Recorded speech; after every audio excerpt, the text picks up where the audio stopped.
Bab 301 Tempering Tubuh. Ada apa? Ye Xuan bingung. Guru, saya akan ganti baju dulu. Meskipun menempa tubuhnya dengan petir itu hebat, niat petir surgawi Ye Xuan setidaknya telah mencapai tingkat ke-6. Karena itu, jika ia menghadapi petir tanpa persiapan, pakaiannya pasti akan berubah menjadi debu. Benar. Setelah itu, Sangguan Waner cepat-cepat pergi ke samping dan membentuk formasi penyembunyian, lalu berganti pakaian. Dia sekarang mengenakan gaun biru langit, yang merupakan artefak mistik tingkat tinggi yang diberikan Ye Xuan sebelumnya. Saya siap, Guru. Rasa malu di wajahnya memudar, dan dia kembali serius. Ye Xuan mengangguk dan memberi isyarat agar yang terakhir duduk. Dia lalu melambaikan lengan bajunya, lalu ribuan petir turun dari langit, dipenuhi dengan niat petir surgawinya. Di antara semua niat luhur, niat petir surgawi merupakan yang paling ganas, sedangkan niat kekuatan merupakan yang paling kuat. Namun, ada satu niat agung yang bahkan lebih mengerikan, niat itu dapat menghancurkan segalanya, bahkan dari tingkat atom. Itulah niat penghancuran tertinggi yang legendaris. Niat petir surgawi dan niat penghancuran saling terkait. Jika seorang kultivator dapat mencapai tingkat niat petir surgawi yang sempurna, kemungkinan besar mereka akan mampu memahami niat penghancuran. Lagi pula, kedua niat tersebut berfokus pada kekuatan penghancur. Selain itu, niat petir surgawi memiliki hubungan tertentu dengan petir kesengsaraan, itulah sebabnya ia terdaftar sebagai niat tertinggi. Tentu saja, bagi Ye Xuan saat ini, semua ini masih terlalu jauh. Beberapa saat kemudian, tubuh Sangguan Waner bergetar hebat. Ia merasakan kekuatan penghancur petir mengalir deras di sekujur tubuhnya, dan terus-menerus memurnikan meridiannya. Ledakan, ledakan, ledakan. Kilatan petir menyambar tanpa henti, menenggelamkan Ye Xuan dan Sangguan Waner di dalamnya. Cahaya ungu terang menari-nari di ujung jari Ye Xuan. Di bawah kendali indera spiritualnya, cahaya itu berubah menjadi cairan yang terus-menerus memperkuat meridian, organ, dan tulang Sangguan Waner. Saat tubuh fisik Sangguan Waner terus ditempa, Ye Xuan secara bertahap meningkatkan kekuatan petir. Karena ini adalah pertama kalinya dia menempa tubuhnya dengan petir, kondisi fisik Sangguan Waner membaik dengan sangat cepat. Dalam sekejap mata, 3 bulan telah berlalu. Mata Sangguan Waner yang tertutup rapat perlahan terbuka, dan cahaya ungu terang melintas di matanya. Kekuatan yang luar biasa. Sangguan Waner mengamati kekuatan dalam tubuhnya sekilas dengan takjub. Dengan kekuatan fisiknya saat ini, dia dapat dengan mudah merobek ruang tanpa menggunakan kekuatan spiritualnya. Ding! Berkat tuan rumah, kekuatan fisik muridnya meningkat 8x lipat. Tuan rumah menerima hadiah kritik acak 5x lipat. Selamat! Kekuatan fisik tuan rumah meningkat 40x lipat. Tentu saja, pengali 40 kali lipat ini didasarkan pada kekuatan fisik Sangguan Waner, bukan kekuatannya sendiri. Namun, karena dia adalah murid terkuat di antara murid-muridnya, efeknya cukup signifikan. Tubuh Ye Xuan bergetar hebat. Esensi darah di tubuhnya memancarkan kekuatan emas yang mengerikan. Ini adalah manifestasi dari kekuatan fisik yang luar biasa. Tidak buruk. Aku bisa melakukan infus kekuatan spiritual lagi, kata Ye Xuan dalam hati. Saat ini, kekuatan fisiknya telah mencapai titik jenuh. Untuk meningkatkannya lebih lanjut, ia harus membangkitkan konstitusi khusus lainnya, atau dibaptis kembali oleh kekuatan hukum alam. Namun, Ye Xuan sudah cukup puas dengan kekuatan fisiknya saat ini. Baiklah, tetap duduk. Sekarang aku akan melakukan infus kekuatan spiritual untukmu. Sementara Sangguan Waner masih bersukacita atas peningkatan kekuatan fisiknya, dia merasakan arus hangat kekuatan spiritual memasuki tubuhnya. Dia segera menenangkan dirinya dan mulai berkultivasi. Setelah tubuh fisiknya ditempa, jumlah kekuatan spiritual yang dapat ditahan tubuhnya juga meningkat. Beberapa waktu kemudian, Ye Xuan menghentikan penyuntikan kekuatan spiritual. Ding! Karena tuan rumah telah membantu muridnya memperoleh kultivasi selama 1825 hari, tuan rumah telah memperoleh hadiah kritis acak 33x. Selamat! Tuan rumah telah memperoleh kultivasi selama 60.225 hari. Bab 302 Aku salah. Sangguan Waner merasakan tingkat kultivasinya meningkat pesat, dan cahaya aneh memenuhi mata indahnya. Jumlah kekuatan spiritual yang ditransfer Ye Xuan sangat besar, menyelamatkannya dari kultivasi selama setidaknya 20 tahun. Bahkan jika ingatan kehidupan masa laluku sepenuhnya terbangun, aku tidak akan pernah menyesal menjadikan Ye Xuan sebagai guruku, pikir Sangguan Waner dalam hati. Hati Sangguan Waner dipenuhi rasa terima kasih, tetapi dia tidak tahu bagaimana membalasnya. Di sampingnya, Ye Xuan tidak menyadari tatapannya yang bertentangan karena dia masih beradaptasi dengan peningkatan kekuatan yang tiba-tiba. Aku sudah cukup kuat. Sudah waktunya aku memahami sepenuhnya niat karma dan niat spasial di menara surga, kata Ye Xuan dalam hati. Dari kedua niat ini, niat karma adalah yang paling penting. Jika dia dapat memahami bentuk sejati niat karma, itu akan memungkinkannya menghindari banyak bahaya dan memprediksi peluang di masa depan. Setelah itu, Ye Xuan menyegarkan gudang teknik kultivasi, sumber daya, dan artefak milik Sangguan Waner. Meskipun dia sudah agak terbiasa dengan hal ini masih membuatnya takjub. Siapakah identitas Ye Xuan? Mengapa ia merasa memiliki segalanya? Dia merasa bahwa dirinya di masa lalu pun tidak akan mampu menyamai Ye Xuan dalam hal ini. Seiring bertambahnya kekuatannya, metode kultivasi dan teknik bela diri dari kehidupan sebelumnya juga muncul dalam pikiran Sangguan Waner, tetapi dalam hal tingkatan dan kekuatan, semuanya jauh lebih rendah daripada apa yang diberikan Ye Xuan padanya. Ia pada dasarnya adalah harta karun berjalan. Entah bagaimana ia membuat harta karun yang sangat langka, seperti jantung petir surgawi, tampak biasa saja seperti kubis. Lebih jauh lagi, sudah sampai pada titik di mana Sangguan Waner pun kesulitan mengenali beberapa harta karun yang dibawanya. Pendek kata, tidak ada guru lain yang sama mengesankannya seperti dia di seluruh benua Tianyuan. Terlebih lagi, dia sangat murah hati. Melihat Ye Xuan sekarang, dia tampak sedikit berbinar-binar. Bahkan Sangguan Waner sendiri tidak memperhatikan ekspresinya. Muridku yang berharga, mengapa kau menatapku seperti itu? Ah! Sangguan Waner segera menundukkan kepalanya dengan panik. Apa yang kau bicarakan? Sangguan Waner membantahnya dengan keras. Aku hanya sedang memikirkan beberapa hal. Oh, begitukah? Dan apakah hal itu ada hubungannya denganku? Ye Xuan bertanya sambil tersenyum tipis. Menggoda tsundere ini sungguh menyenangkan. Tidak. Itu hanya kejadian kecil. Saat itu, ekspresi Sangguan Waner sudah kembali normal. Kemudian, Sangguan Waner mendengus dingin dan memalingkan wajahnya. Itu semua salah gurunya karena menggodanya. Ini benar-benar menyebalkan. Ye Xuan terkekeh, berpikir dalam hati bahwa penampilan Sangguan Waner saat ini sangat imut. Baiklah, cukup menyenangkan untuk saat ini. Selanjutnya, kalian semua akan memasuki kultivasi terpencil untuk meningkatkan niat bela diri kalian.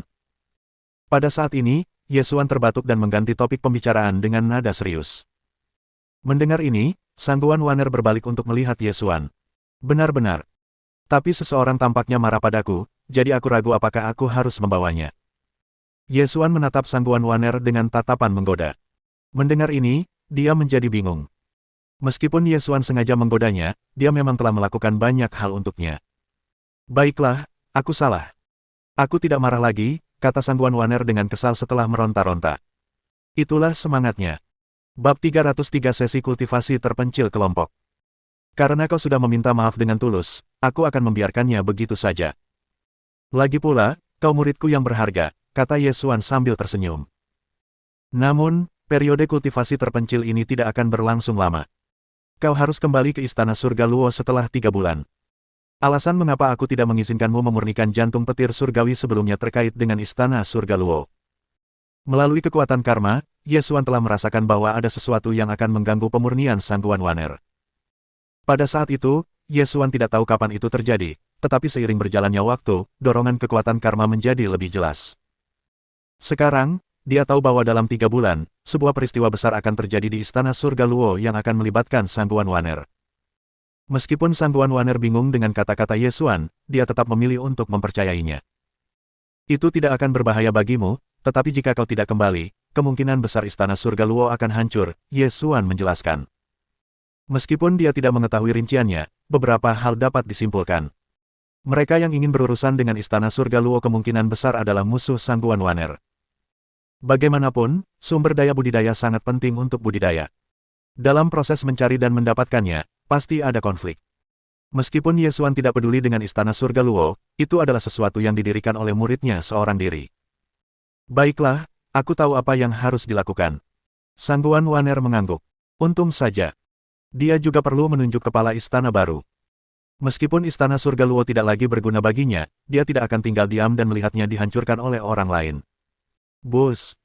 Pada saat ini, Ye Xuan melambaikan lengan bajunya dan memindahkan Yue, Li Qingyan, dan Zhao Yuyan ke dalam ruangan. Mulai hari ini, aku akan membantumu mengembangkan niat bela diri. Tentu saja, setiap murid memiliki pemahaman yang berbeda tentang niat bela diri, jadi Ye Xuan juga telah bersiap untuk ini. Ia akan membantu mereka menyempurnakan benda-benda spiritual yang akan memungkinkan mereka mengalami pencerahan, yang pada gilirannya akan memberinya lebih banyak benda spiritual dari sistem. Kemudian, ia akan menggunakan semuanya sekaligus untuk mencoba memahami wujud sejati dari niat karma. Jika ia ingin mencapai lingkaran agung alam kondensasi pola dengan niat tertinggi, maka memahami wujud sejati dari niat karma adalah langkah pertama, dan yang paling penting. Tanpa niat karma, ia tidak akan mampu mencari dan menelusuri peluang yang dibutuhkan untuk mencapai prestasi seperti itu. Yue, kamu akan fokus pada niat pedang. King Yan, fokuslah pada niat kayu dan api. Yuyan, kau juga bisa fokus pada niat pedang. Dengan kekuatanmu saat ini, memahami niat melahap itu di luar jangkauanmu. Sedangkan untuk Waner, kau bisa memilih antara niat air, pembantaian, logam, dan es, tapi tidak bisa memilih niat pedang. Yesuan tentu punya alasan untuk pengaturan ini. Yue memiliki tubuh pedang giok, jadi niat pedang tidak diragukan lagi paling cocok untuknya. Li Qingyan, di sisi lain, memiliki tubuh roh ganda, yang berfokus pada atribut kayu dan api. Setelah menerima infus kekuatan spiritual, Zhao Yuyan telah mencapai tahap awal alam sudan, jadi dia juga bisa mulai memahami niat bela diri. Akan tetapi, mengingat fakta bahwa tidak ada referensi untuk niat melahap saat ini, bahkan mengalami pencerahan pun akan sia-sia. Jadi, memahami niat pedang saja sudah cukup untuk saat ini. Lagi pula, niat pedang Yesuan telah mencapai tingkat sempurna, dan sebagian besar teknik bela diri yang diajarkannya kepada murid-muridnya adalah teknik pedang. Adapun Sangguan Waner, ia telah mencapai tingkat ketujuh dalam intensi air, es, pedang, dan logam. Ditambah dengan nilai pemahamannya yang sangat tinggi, apapun intensi yang ia pahami, ia akan dapat berkembang dengan cepat. Tentu saja, Sangguan Waner juga dapat memilih untuk memahami niat membunuh, yang merupakan niat bela diri yang kedua setelah niat tertinggi, dan setingkat dengan niat melahap. Baik, guru, jawab murid-muridnya serempak. Muridku yang berharga, aku tahu kau mungkin sedikit bingung, karena kau membutuhkan niat pedang tingkat sempurna untuk membangkitkan fisik pedang Xuan Huang abadimu. Namun, ini bukan saatnya untuk membangkitkannya sekarang, jadi bersabarlah. Sangguan Waner mengangguk, menunjukkan bahwa dia akan mengikuti pengaturan Yesuan. Yesuan tahu bahwa fenomena yang akan terjadi setelah ia membangkitkan konstitusi khususnya akan menarik banyak perhatian yang tidak diinginkan, termasuk dari para ahli alam raja. Terlebih lagi, Yesuan juga akan mendapatkan konstitusi khusus tingkat tinggi, yang semakin memperparah masalah. Karena itu, mereka berdua harus menunggu hingga kesempatan untuk membangunkannya dengan aman muncul. Baiklah. Sekarang, keluarkan semua harta karun yang kuberikan padamu. Aku akan membantumu menyempurnakannya sekarang. Bab 304 Murid Berharga, sampai jumpa lagi 6 tahun lagi. Setelah itu, murid-muridnya mengeluarkan benda-benda spiritual yang Yesuan berikan dari cincin penyimpanan mereka. Bunga datura, cabang jiwa mimpi merah tua, rumput neraka darah bawah, dan bunga roh mimpi jiwa darah. Jika salah satu dari benda-benda spiritual ini muncul di dunia luar, pasti akan terjadi pertarungan sengit memperebutkannya. Bahkan para ahli di alam raja pun akan tergoda. Setelah melihat murid-muridnya mengeluarkan barang-barang tersebut, Yesuan melambaikan lengan bajunya, dan tubuh energi yang ilusif dan transparan tiba-tiba mengembun. Beberapa saat kemudian, jejak indera spiritualnya memasuki tubuh energi ilusi. Metode ini mirip dengan cara para ahli alam raja menciptakan token giok komprehensif. Tubuh energi yang telah dipadatkan Yesuan juga dapat diresapi ke dalam token giok. Ketika token giok tersebut dihancurkan, tubuh energi tersebut akan muncul dan menyerang musuh. Tujuan dari penyuntikan sedikit indera spiritualnya ke dalam token tersebut juga agar ia dapat mengendalikannya sampai batas tertentu. Kali ini, fungsi tubuh energi ini adalah untuk menunjukkan niat bela diri agar murid-muridnya memahaminya. Di sisi lain, ia akan sibuk mencoba memahami niat karma dan spasial menara surga. Setelah melakukan semua ini, kekuatan spiritual Yesuan yang melonjak keluar dari tubuhnya dan membantu murid-muridnya memurnikan 4 benda spiritual. Beberapa saat kemudian, benda tersebut mulai mengeluarkan wangi yang harum dan fluktuasi energi. Buka mulut kalian, kata Yesuan kepada murid-muridnya. Detik berikutnya, 4 massa energi yang sangat murni tiba-tiba memasuki tubuh mereka. Sebelum tubuh mereka dapat menyerapnya, indera spiritual Yesuan menelan tubuh mereka, memurnikan dan memproses energi tersebut menjadi bagian-bagian yang lebih kecil dan lebih mudah dicerna, yang akan memungkinkan mereka menyerapnya lebih cepat. Ding! Terima kasih kepada tuan rumah, muridnya telah mendapatkan kesempatan pengalaman pencerahan selama 10 hari. Tuan rumah telah menerima hadiah kritis 3x acak. Selamat! Tuan rumah telah mendapatkan kesempatan pengalaman pencerahan selama 30 hari. Ding! Terima kasih kepada tuan rumah, muridnya telah mendapatkan kesempatan pengalaman pencerahan selama 11 hari. Tuan rumah telah menerima hadiah kritis 5x acak. Selamat. Tuan rumah telah mendapatkan kesempatan pengalaman pencerahan selama 55 hari. Ding. Terima kasih kepada tuan rumah, muridnya telah mendapatkan kesempatan pengalaman pencerahan selama 13 hari. Tuan rumah telah menerima hadiah kritis 20x acak. Selamat. Tuan rumah telah mendapatkan kesempatan pengalaman pencerahan selama 260 hari. Ding. Terima kasih kepada tuan rumah, muridnya telah mendapatkan kesempatan pengalaman pencerahan selama 17 hari. Tuan rumah telah menerima hadiah kritis acak 123x. Selamat. Tuan rumah telah mendapatkan kesempatan pengalaman pencerahan selama 2091 hari. Tak diragukan lagi, pengganda hadiah tertinggi telah diraih oleh Sangguan Waner. Bahkan Yesuan pun terkejut menerima hadiah sebanyak ini. Tampaknya ia akan mampu memahami lebih banyak lagi niat bela diri, dan mungkin bahkan beberapa yang baru. Namun, prioritasnya adalah memahami niat tertinggi. Secara keseluruhan, Yesuan telah menerima kesempatan pengalaman pencerahan selama 2436 hari dari keempat muridnya, yang berarti sedikit lebih dari 6 tahun. Murid-muridku yang berharga, aku juga akan menjalani kultivasi terpencil. Jika tidak ada hal mendesak, jangan ganggu saya selama ini. Berkultivasilah dengan baik. Aku akan keluar dalam waktu sekitar 6 tahun. Begitu dia selesai berbicara, sosok Yesuan tiba-tiba menghilang. Pada saat yang sama, indera spiritual Yesuan juga menyatu dengan menara surga. 6 tahun. Ketika murid-muridnya mendengar ini, ekspresi mereka menjadi gelap. Bagi sebagian besar petani, 6 tahun bercocok tanam secara menyendiri tidaklah berarti apa-apa. Namun, di antara mereka berempat, selain Sangguan Waner, sisanya masih sangat muda.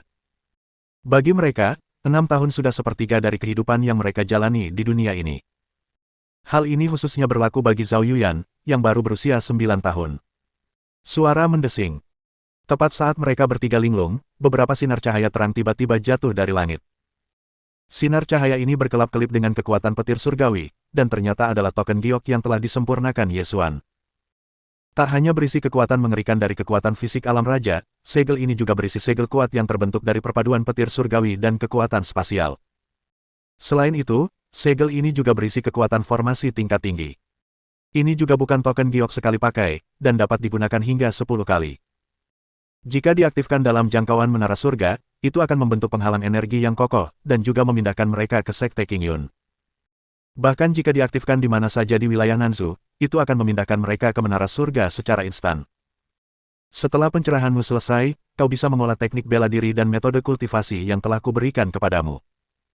Lalu, setelah fondasi kultivasimu benar-benar stabil, kau bisa pergi ke dunia luar untuk berlatih. Token giok yang kuberikan padamu akan memungkinkanmu memasuki menara surga sesuka hati. Suara Yesuan terpancar ke dalam pikiran mereka. Begitu dia mengatakan hal itu, Yue, Li Qingyan, dan Zhao Yuyan tidak dapat menahan diri untuk tidak menggenggam token itu. Sebelum bertemu Yesuan, Sangguan Waner selalu penyendiri, jadi dia tidak merasa jauh berbeda. Namun, Yue, Li Qingyan, dan Zhao Yuyan tidak pernah terpisah dari guru mereka selama ini. 6 tahun. Namun, saat mereka memikirkan harapan guru mereka segera menenangkan diri dan fokus untuk memahami maksud bela diri yang ditunjukkan oleh tubuh energi di depan mereka. Sangguan Waner tidak banyak bicara, dan menggunakan pengalaman pencerahannya untuk memahami niat pembantaian. Dengan pedang merah darah dan bunga roh mimpi jiwa darah, pemahamannya akan meningkat, membuatnya lebih mudah memahami niat pembantaian. Dalam sekejap mata, 17 hari berlalu. Mata Sangguan Waner yang tertutup rapat perlahan terbuka. Semburat merah tersembunyi di kedalaman matanya. Niat pembantaian tingkat keempat. Sangguan Waner dipenuhi dengan kegembiraan. Meskipun belum mencapai titik di mana dia bisa mengukir niat pembantaian sebagai salah satu pola mendalamnya, hal itu telah sangat meningkatkan kecakapan tempurnya. Bab 305 Kuil Api Hitam, Bai Li Moyan. Setelah itu, Sangguan Waner berkultivasi di Menara Surga selama 2 bulan lagi.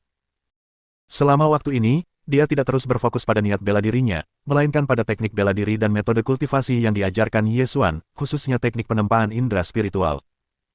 Meskipun pengalaman pencerahannya telah berakhir, mengingat nilai pemahamannya yang tinggi, dia masih berhasil membuat kemajuan yang signifikan. Baiklah, aku harus kembali ke Istana Surga Luo, gumam Sangguan Waner pada dirinya sendiri. Meskipun dia ingin mengucapkan selamat tinggal kepada gurunya, dia juga tidak ingin mengganggu kultivasi terpencilnya. Tak berdaya, dia hanya bisa mengucapkan selamat tinggal kepada Yue dan yang lainnya sebelum mengaktifkan token giok. Saat kekuatan spiritual Sangguan Waner memasuki token giok, cahaya ungu terang tiba-tiba meledak dan menyelimuti tubuh Sang Guan Waner. Detik berikutnya, tubuh Sang Guan Waner tiba-tiba menghilang. Pada saat yang sama, di tengah turbulensi spasial yang luas, sebuah penghalang energi yang terbungkus cahaya ungu tiba-tiba muncul. Dalam sekejap, penghalang itu terbang melintasi angkasa dan membawa Sang Guan Waner ke Sekte Qingyun. Sang Guan Waner menatap puncak Lingjiu sekali lagi, lalu mengulurkan tangannya untuk merobek ruang guna membuka jalan menuju wilayah Miaoling. Setelah kembali ke Istana Surga Luo, Sang Guan Waner secara pribadi mengambil alih Istana Surga Luo dan menunggu perkembangan peristiwa mendadak yang disebutkan Ye Xuan. Hanya dalam waktu setengah bulan, barang itu tiba. Wilayah Miaoling adalah salah satu dari ratusan wilayah di zona Huangyu, dan berbatasan dengan wilayah Yunxing. Meskipun peringkat keseluruhan wilayah Miaoling di zona Huangyu rata-rata, banyak kultivator masih waspada terhadapnya, karena ada banyak ahli alam kesengsaraan petir tersembunyi yang tinggal di dalamnya. Di wilayah Miaoling, Istana Surga Luo tidak diragukan lagi merupakan kekuatan terkuat, dan sebagai pemimpinnya, Sang Guan Waner diakui sebagai kultivator terkuat di sini. Kebetulan, dia juga menjadi objek keinginan banyak jenius muda dan berbakat, banyak di antaranya yang mengejar Sang Guan Waner dengan ganas. Beberapa di antara mereka yang telah jatuh ke laut kehilangan nyawa di tangannya. Bagaimanapun, hasil akhirnya sama saja. Sang Guan Waner menolak semua pengagumnya. Mereka yang mencoba menggunakan kekerasan justru ditanggapi dengan kekerasan yang lebih hebat lagi. Dengan demikian, ia mengukuhkan namanya dan meraih ketenaran sebagai legenda tak tertandingi di wilayah Miaoling. Bisa dibilang, di wilayah Miaoling, status Sang Guan Waner sama dengan status Ye Xuan di wilayah Nanzhou. Namun, di antara kekuatan super yang dihancurkan Sang Guan Waner, masih ada ikan yang lolos dari jaring. Salah satu kultivator muda tidak berada di sekte tersebut pada saat itu dan berhasil melarikan diri. Lebih jauh lagi, Sang Guan Waner tidak memiliki kekuatan karma, jadi dia tidak dapat mendeteksi atau melihat garis karma. Setelah lebih dari 30 tahun, petani muda itu kembali. Namanya adalah Bai Li Moyan, dan dia adalah seorang jenius tak tertandingi di kuil api hitam. Dan 35 tahun yang lalu, Sang Guan Waner secara telak menghancurkan kuil api hitam. Meskipun bukan kekuatan terkuat di wilayah Miaoling, faksi ini tetap dianggap sebagai faksi super yang mendominasi wilayah tersebut. Statusnya setara dengan kuil Yunjin di wilayah Nanzhou, dan juga dipimpin oleh seorang ahli alam kondensasi pola. Pada saat itu, Sang Guan Waner telah membuat nama untuk dirinya sendiri di wilayah Miaoling, dan Istana Surga Luo baru saja didirikan. Pemimpin sekte tersebut memiliki dua orang putra, Bai Li Moyan dan Bai Li Wentian. Keduanya sangat berbakat dan memiliki prospek yang tak terbatas. Sebelum Sang Guan Waner, mereka dianggap sebagai dua jenius terkuat di wilayah Miaoling. Namun, setelah Sang Guan Waner mendirikan Istana Surga Luo dan memamerkan bakatnya yang tak tertandingi, ketenarannya perlahan-lahan melampaui mereka. Teknik bela diri dan metode kultivasi yang ditunjukkannya jauh melampaui semua jenius di wilayah Miaoling, dan bahkan melampaui banyak master dari berbagai sekte dan faksi di wilayah Miaoling. Dia bahkan bisa mengalahkan dan membunuh para kultivator yang tingkat kultivasinya atau alamnya lebih tinggi darinya. Saat itu, Bai Li Moyan masih berada di tahap awal alam inti sejati, dan ia langsung terpikat oleh kecantikan Sang Guan Waner. Saat itu, Sang Guan Waner hanya seorang kultivator alam kesatuan tingkat ke-7. Untuk mengamankan hadiahnya, Bai Li Moyan meminta ayahnya, Master Sekte, dan ahli alam kesatuan tingkat ke-10 untuk bertindak. Namun, hasil akhirnya sungguh mengejutkan. Sang Guan Waner telah membunuh pemimpin sekte itu hanya dengan satu serangan. Saat itulah semua orang menyadari tingkat kekuatannya yang sebenarnya, yang telah mencapai tingkat ke-10 alam kesatuan, dan juga fakta bahwa ia telah memahami berbagai macam niat bela diri. Prestasinya menggemparkan wilayah Miaoling, dan juga membuat murka kuil api hitam. Tetua Agung Kuil Api Hitam, seorang ahli alam kondensasi pola, memutuskan untuk bertindak dan membunuh Sang Guan Waner untuk membalas dendam. Akan tetapi, sebelum Tetua Agung sempat berangkat, dia telah tiba di wilayah Kuil Api Hitam. Dengan menggunakan fusi tiga niat, ia membunuh Tetua Agung.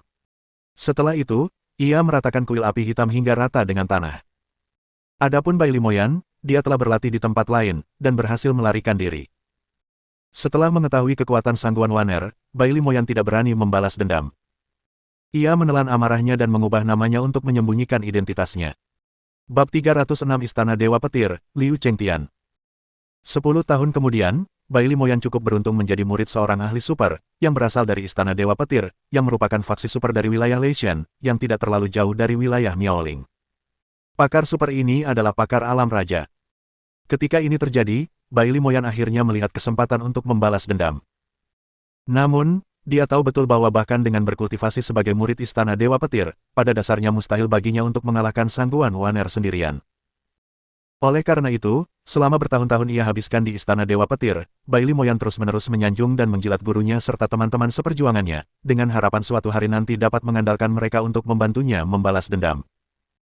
Hanya beberapa hari yang lalu, Bai Limoyan akhirnya melihat peluangnya dan berhasil meyakinkan seorang murid senior dari Istana Ilahi Petir, yang merupakan ahli alam kondensasi pola tingkat ke-6.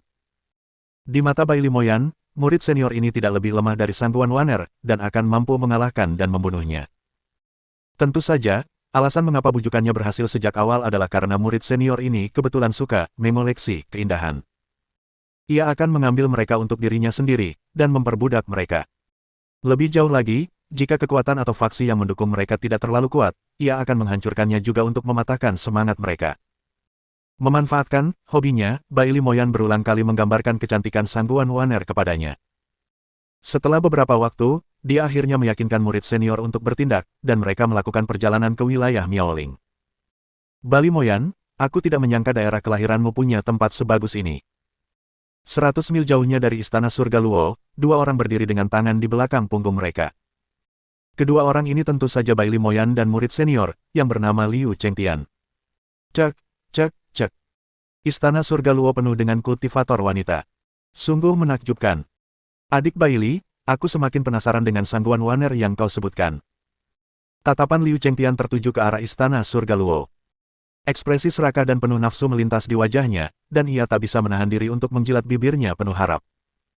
Aku akan memilih beberapa wanita cantik dengan tubuh bagus terlebih dahulu, lalu aku akan mengalahkan Sangguan Waner. Tentu saja, saudara muda Bai Li, aku juga akan membantumu membalas dendam.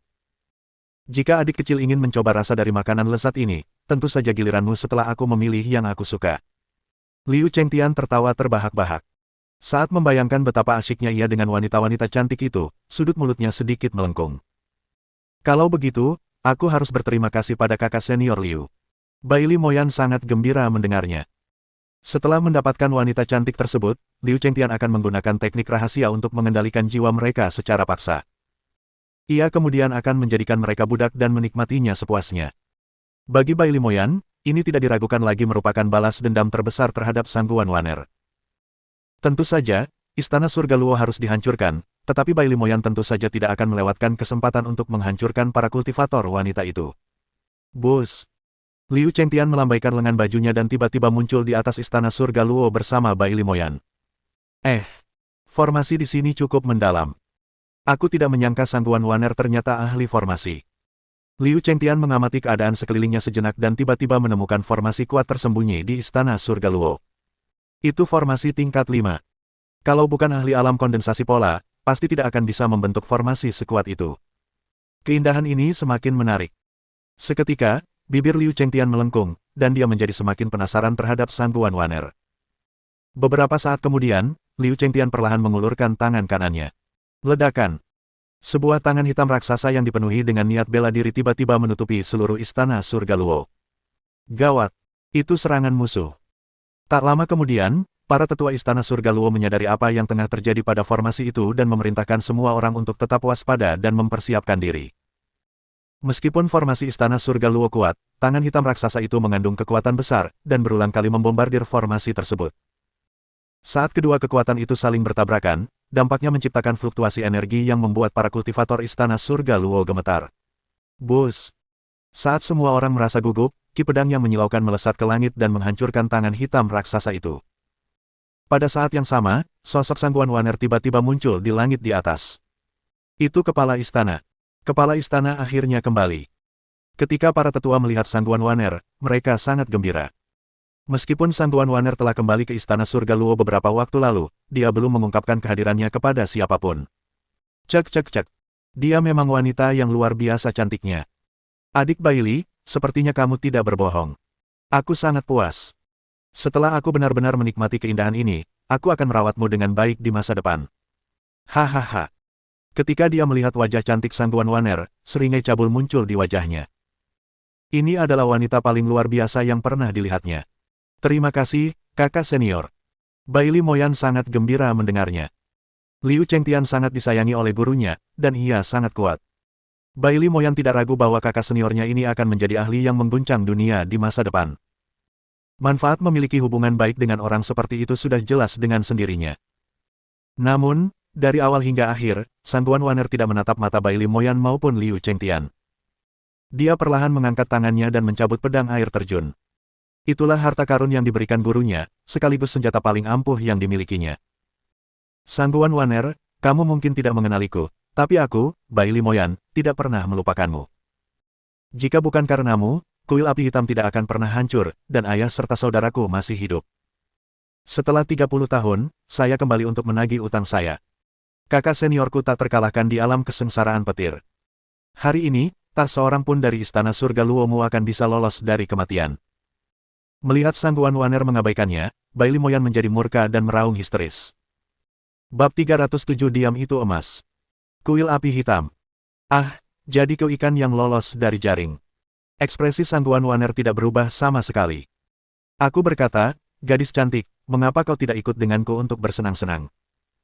Tatapan mata Liu Chengtian menjelajahi tubuh Sang Tuan Wanner tanpa henti, lalu dia membuka mulut untuk menggodanya. Akan tetapi, Sang Tuan Wanner tidak mau repot-repot mendengarkan omong kosongnya. Di seluruh benua Tianyuan, selain Ye Xuan, siapapun yang berani bersikap lancang di depannya akan dibunuh. Bus! Seberkas ki pedang yang menyilaukan melesat ke langit dan langsung menuju Liu Chengtian. Ekspresi Liu Chengtian berubah saat melihat ini. Ia bisa merasakan bahaya dari ki pedang ini. Ia segera mengepalkan tangan kanannya, dan sebuah pedang muncul di tangannya. Ki pedang dan pedang saling beradu bagai gelombang yang saling tumpang tindih. Ledakan. Fluktuasi energi akibat benturan menciptakan retakan spasial di sekelilingnya. Namun, itu belum berakhir. Pedang Ki merobek ki pedang dan terus melaju menuju Liu Chengtian. Melihat ini, ekspresi Liu Chengtian berubah. Kekuatan spiritual dalam tubuhnya memancar keluar dan membentuk penghalang energi berwarna tanah yang kuat. Ini adalah penghalang energi pertahanan yang dipenuhi dengan niat bumi. Bus! Beberapa saat kemudian, retakan yang tak terhitung jumlahnya muncul di penghalang energi. Kemudian, dengan suara robekan, ki pedang membelah tubuh Liu Chengtian menjadi dua. Menjijikkan. Detik berikutnya, tubuh Liu Chengtian kembali pulih, tetapi ekspresinya berubah menjadi terkejut. Luka yang disebabkan oleh ki pedang tampaknya sulit pulih, jadi dia mengerahkan kekuatan spiritualnya untuk memadamkan sisa ki pedang di tubuhnya. Namun, pada saat ini, Sang Tuan Wanner menyerang lagi. Pedang kinya tampak mengandung kekuatan penghancur yang luar biasa saat menebas Liu Chengtian. Kemampuan bertarungnya meningkat pesat sejak ia mengakui Ye Xuan sebagai gurunya. Indra spiritual, teknik bela diri, kekuatan fisik, dan pemahaman niatnya pun meningkat pesat. Liu Chengtian memang seorang jenius yang luar biasa, tetapi itu hanya jika dibandingkan dengan kultivator biasa. Dalam hal bakat, bagaimana dia bisa dibandingkan dengan Sang Tuan Wanner, yang merupakan reinkarnasi dari seorang permaisuri agung zaman dahulu? Bagaimana ini mungkin? Itu adalah penggabungan niat 4 kali lipat. Melihat ini, ekspresi Liu Chengtian berubah dari terkejut menjadi takut. Ki pedang ini dipenuhi dengan es, logam, angin, dan niat pedang. Dia mencoba melarikan diri. Namun, Sang Tuan Wanner sudah mengantisipasi hal ini, dan menutup semua jalur pelarian. Kecuali ia telah mengukir pola mendalam yang berasal dari angin atau niat spasial, mustahil baginya untuk melarikan diri. Bus! Pedang Ki membelah ruang dan segera terwujud di depan Liu Chengtian. Kali ini, hanya kepalanya yang tersisa utuh. Dia buru-buru merangsang unsur-unsur ilahi dalam tubuhnya untuk mereformasi tubuhnya. Sebagai ahli alam kondensasi 6 pola, elemen ilahinya mengandung kekuatan hidup yang sangat besar, sehingga setelah sesaat, tubuhnya kembali utuh. Setelah itu, ia dengan panik mencabik-cabik ruang dan melarikan diri tanpa menoleh ke belakang. Namun, bagaimana mungkin Sang Tuan Wanner membiarkannya lolos? Dia berubah menjadi seberkas cahaya dan menghilang ke dalam turbulensi spasial, mengejar Liu Chengtian. Beberapa saat kemudian, ki pedang yang dipenuhi dengan niat membunuh yang dingin menerangi kegelapan turbulensi spasial. Liu Chengtian tidak punya waktu untuk menghindar dan hanya bisa menggertakkan giginya dan menerima serangan itu secara langsung dengan serangan pedang. Serangan pedangnya merupakan perpaduan niat pedang, getaran, dan keganasan. Namun, perpaduan niat 3 kali lipat tidak sebanding dengan perpaduan niat 4 kali lipat. Ledakan. Kedua kekuatan penghancur itu bertabrakan dengan hebat, menghancurkan ruang angkasa. Sekalipun serangan Liu Chengtian sangat dahsyat, serangan itu tidak mampu menahan penggabungan 4 niat milik Sang Tuan Wanner. Sang Tuan Wanner, berhenti. Jika kau membunuhku, seluruh istana surga Luo akan terkubur bersamamu. Liu Chengtian meraung. Meskipun dia bukan tandingan Sangguan Waner, sebagai seorang jenius tertinggi di Istana Dewa Petir, dia tentu punya kartu truf. Namun, kartu truf ini terlalu berharga. Kecuali jika menyangkut hidup dan mati, ia tidak mau menggunakannya. Sayangnya, Sangguan Waner mengabaikannya sama sekali saat pedang panjangnya mulai mengumpulkan kekuatan lagi. Aku jenius tak tertandingi dari Istana Dewa Petir, dan juga murid dari ahli alam raja mereka. Jika kau membunuhku, kau akan mendatangkan murkanya atas dirimu dan Istana Surga Luo. Merasakan kekuatan pedang Qi yang mengerikan, Liu Chengtian mencoba menggunakan identitas dan latar belakangnya untuk menghentikannya. Akan tetapi yang ia dapatkan hanyalah keheningan, diikuti oleh serangan pedang ganas yang tampak begitu terang hingga menutupi matahari. Jika kamu berhenti sekarang, belum terlambat. Selama kamu tetap di sisiku dan melayaniku dengan baik, aku akan melindungi Istana Surga Luomu. Saat Liu Chengtian menangkis serangan Sangguan Waner dengan susah payah, dia mulai mengancamnya. Akan tetapi, yang ia dapatkan sebagai balasannya adalah rentetan serangan. Seiring berlalunya waktu, meridian di tubuh Liu Chengtian secara bertahap dibekukan oleh niat es Sangguan Waner, dan kekuatan hidupnya dengan cepat terkuras. Bab 308 Kamusuhan. Melihat Sangguan Waner terus mengabaikannya, ekspresi Liu Chengtian berubah jelek. Kartu truf ini sangat berharga. Awalnya ia enggan menggunakannya, tetapi situasinya kini genting. Beberapa saat kemudian, Liu Chengtian membuka tangan kanannya sedikit, dan sebuah token giok yang berkilauan muncul. Setelah hancur, token itu berubah menjadi tubuh energi ilusi yang mengandung energi mengerikan. Ini adalah token giok alam raja manusia. Melihat ini, ekspresi Sangguan Waner tidak berubah sama sekali. Ia pun mengeluarkan token giok dan menghancurkannya. Detik berikutnya, kekuatan yang lebih mengerikan menyapu dan menghancurkan tubuh energi itu dalam sekejap. Inilah kekuatan kultivator alam raja surgawi. Mata Liu Chengtian dipenuhi ketakutan. Sangguan Waner ternyata memiliki ahli yang sangat menakutkan di belakangnya, yang kekuatannya bahkan lebih kuat dari gurunya. Sialan Baili Moyan itu. Bukankah dia bilang Sangguan Waner selalu sendirian? Ledakan. Saat Liu Chengtian menyaksikan dengan ngeri, tubuh energi itu dihancurkan oleh tubuh energi yang dipanggil oleh token giok Sangguan Waner. Sialan. Siapa gurumu? Mengapa kamu memiliki kartu truf yang begitu menakutkan? Jangan mendekat. Kau tidak bisa menyerangku. Aku jenius tertinggi dari Istana Dewa Petir. Kalau kau membunuhku, pasti akan terjadi perang antara kedua negara adidaya itu. Aku yakin gurumu tidak ingin melihat situasi seperti itu. Sangguan Waner, kamu. Liu Chengtian terus mengoceh karena takut, tubuhnya gemetar tak terkendali. Hehe. Apa hakmu untuk tahu siapa guruku? Kamu hanya seekor semut biasa. Sangguan Waner akhirnya mengatakan sesuatu sebagai tanggapan. Ia tidak terganggu oleh ancamannya. Dalam benaknya, Yesuan tak terpahami. Bagaimana mungkin seorang kultivator alam raja biasa bisa menyamai gurunya? Ia bahkan berspekulasi bahwa Yesuan telah melampaui alam raja. Hak apa yang dimiliki sampah seperti Liu Chengtian untuk mengetahui nama gurunya? Begitu dia selesai berbicara, tubuh energi alam raja surgawi tiba-tiba mengulurkan dan mengepalkan tinjunya. Liu Chengtian menjerit putus asa. Namun, bagaimanapun ia berjuang, hasilnya sudah ditentukan. Bang! Tubuh dan jiwa Liu Chengtian hancur menjadi debu, dan tidak akan pernah muncul lagi di dunia ini. Tubuh energi alam raja surgawi juga menghilang pada titik ini. Kemudian, Sangguan Waner mengulurkan tangannya dan merobek ruang untuk membuka jalan kembali ke Istana Surga Luo. Sekarang setelah Liu Chengtian ditangani, Baili Moyan adalah satu-satunya yang tersisa. Ketika Baili Moyan menyadari aura Liu Chengtian telah lenyap sepenuhnya, tubuhnya gemetar. Dia mengaktifkan setiap kartu truf yang dimilikinya dalam upaya panik untuk melarikan diri. Seorang jenius alam kondensasi 6 pola telah tumbang. Seberapa kuatkah Sangguan Waner? Bus! Semburan ki pedang yang menyilaukan merobek langit menuju Baili Moyan. Saat energi pedang di matanya perlahan membesar, Baili Moyan menjerit putus asa. Kemudian, tubuh dan jiwanya berubah menjadi debu dan lenyap sepenuhnya dari dunia. Istana Surga Luo kembali damai seperti sedia kala. Namun, pertempuran ini menimbulkan kegemparan di wilayah Miaoling, karena ada sejumlah ahli alam kondensasi pola yang merasakan fluktuasi energi dari pertempuran tersebut dan datang untuk mengamati. Beberapa bahkan mengikuti Liu Chengtian dan Sangguan Waner ke dalam turbulensi spasial. Ketika mereka melihat dua token giok kerajaan muncul, mereka tercengang. Apakah Sangguan Waner bukan seorang penyendiri?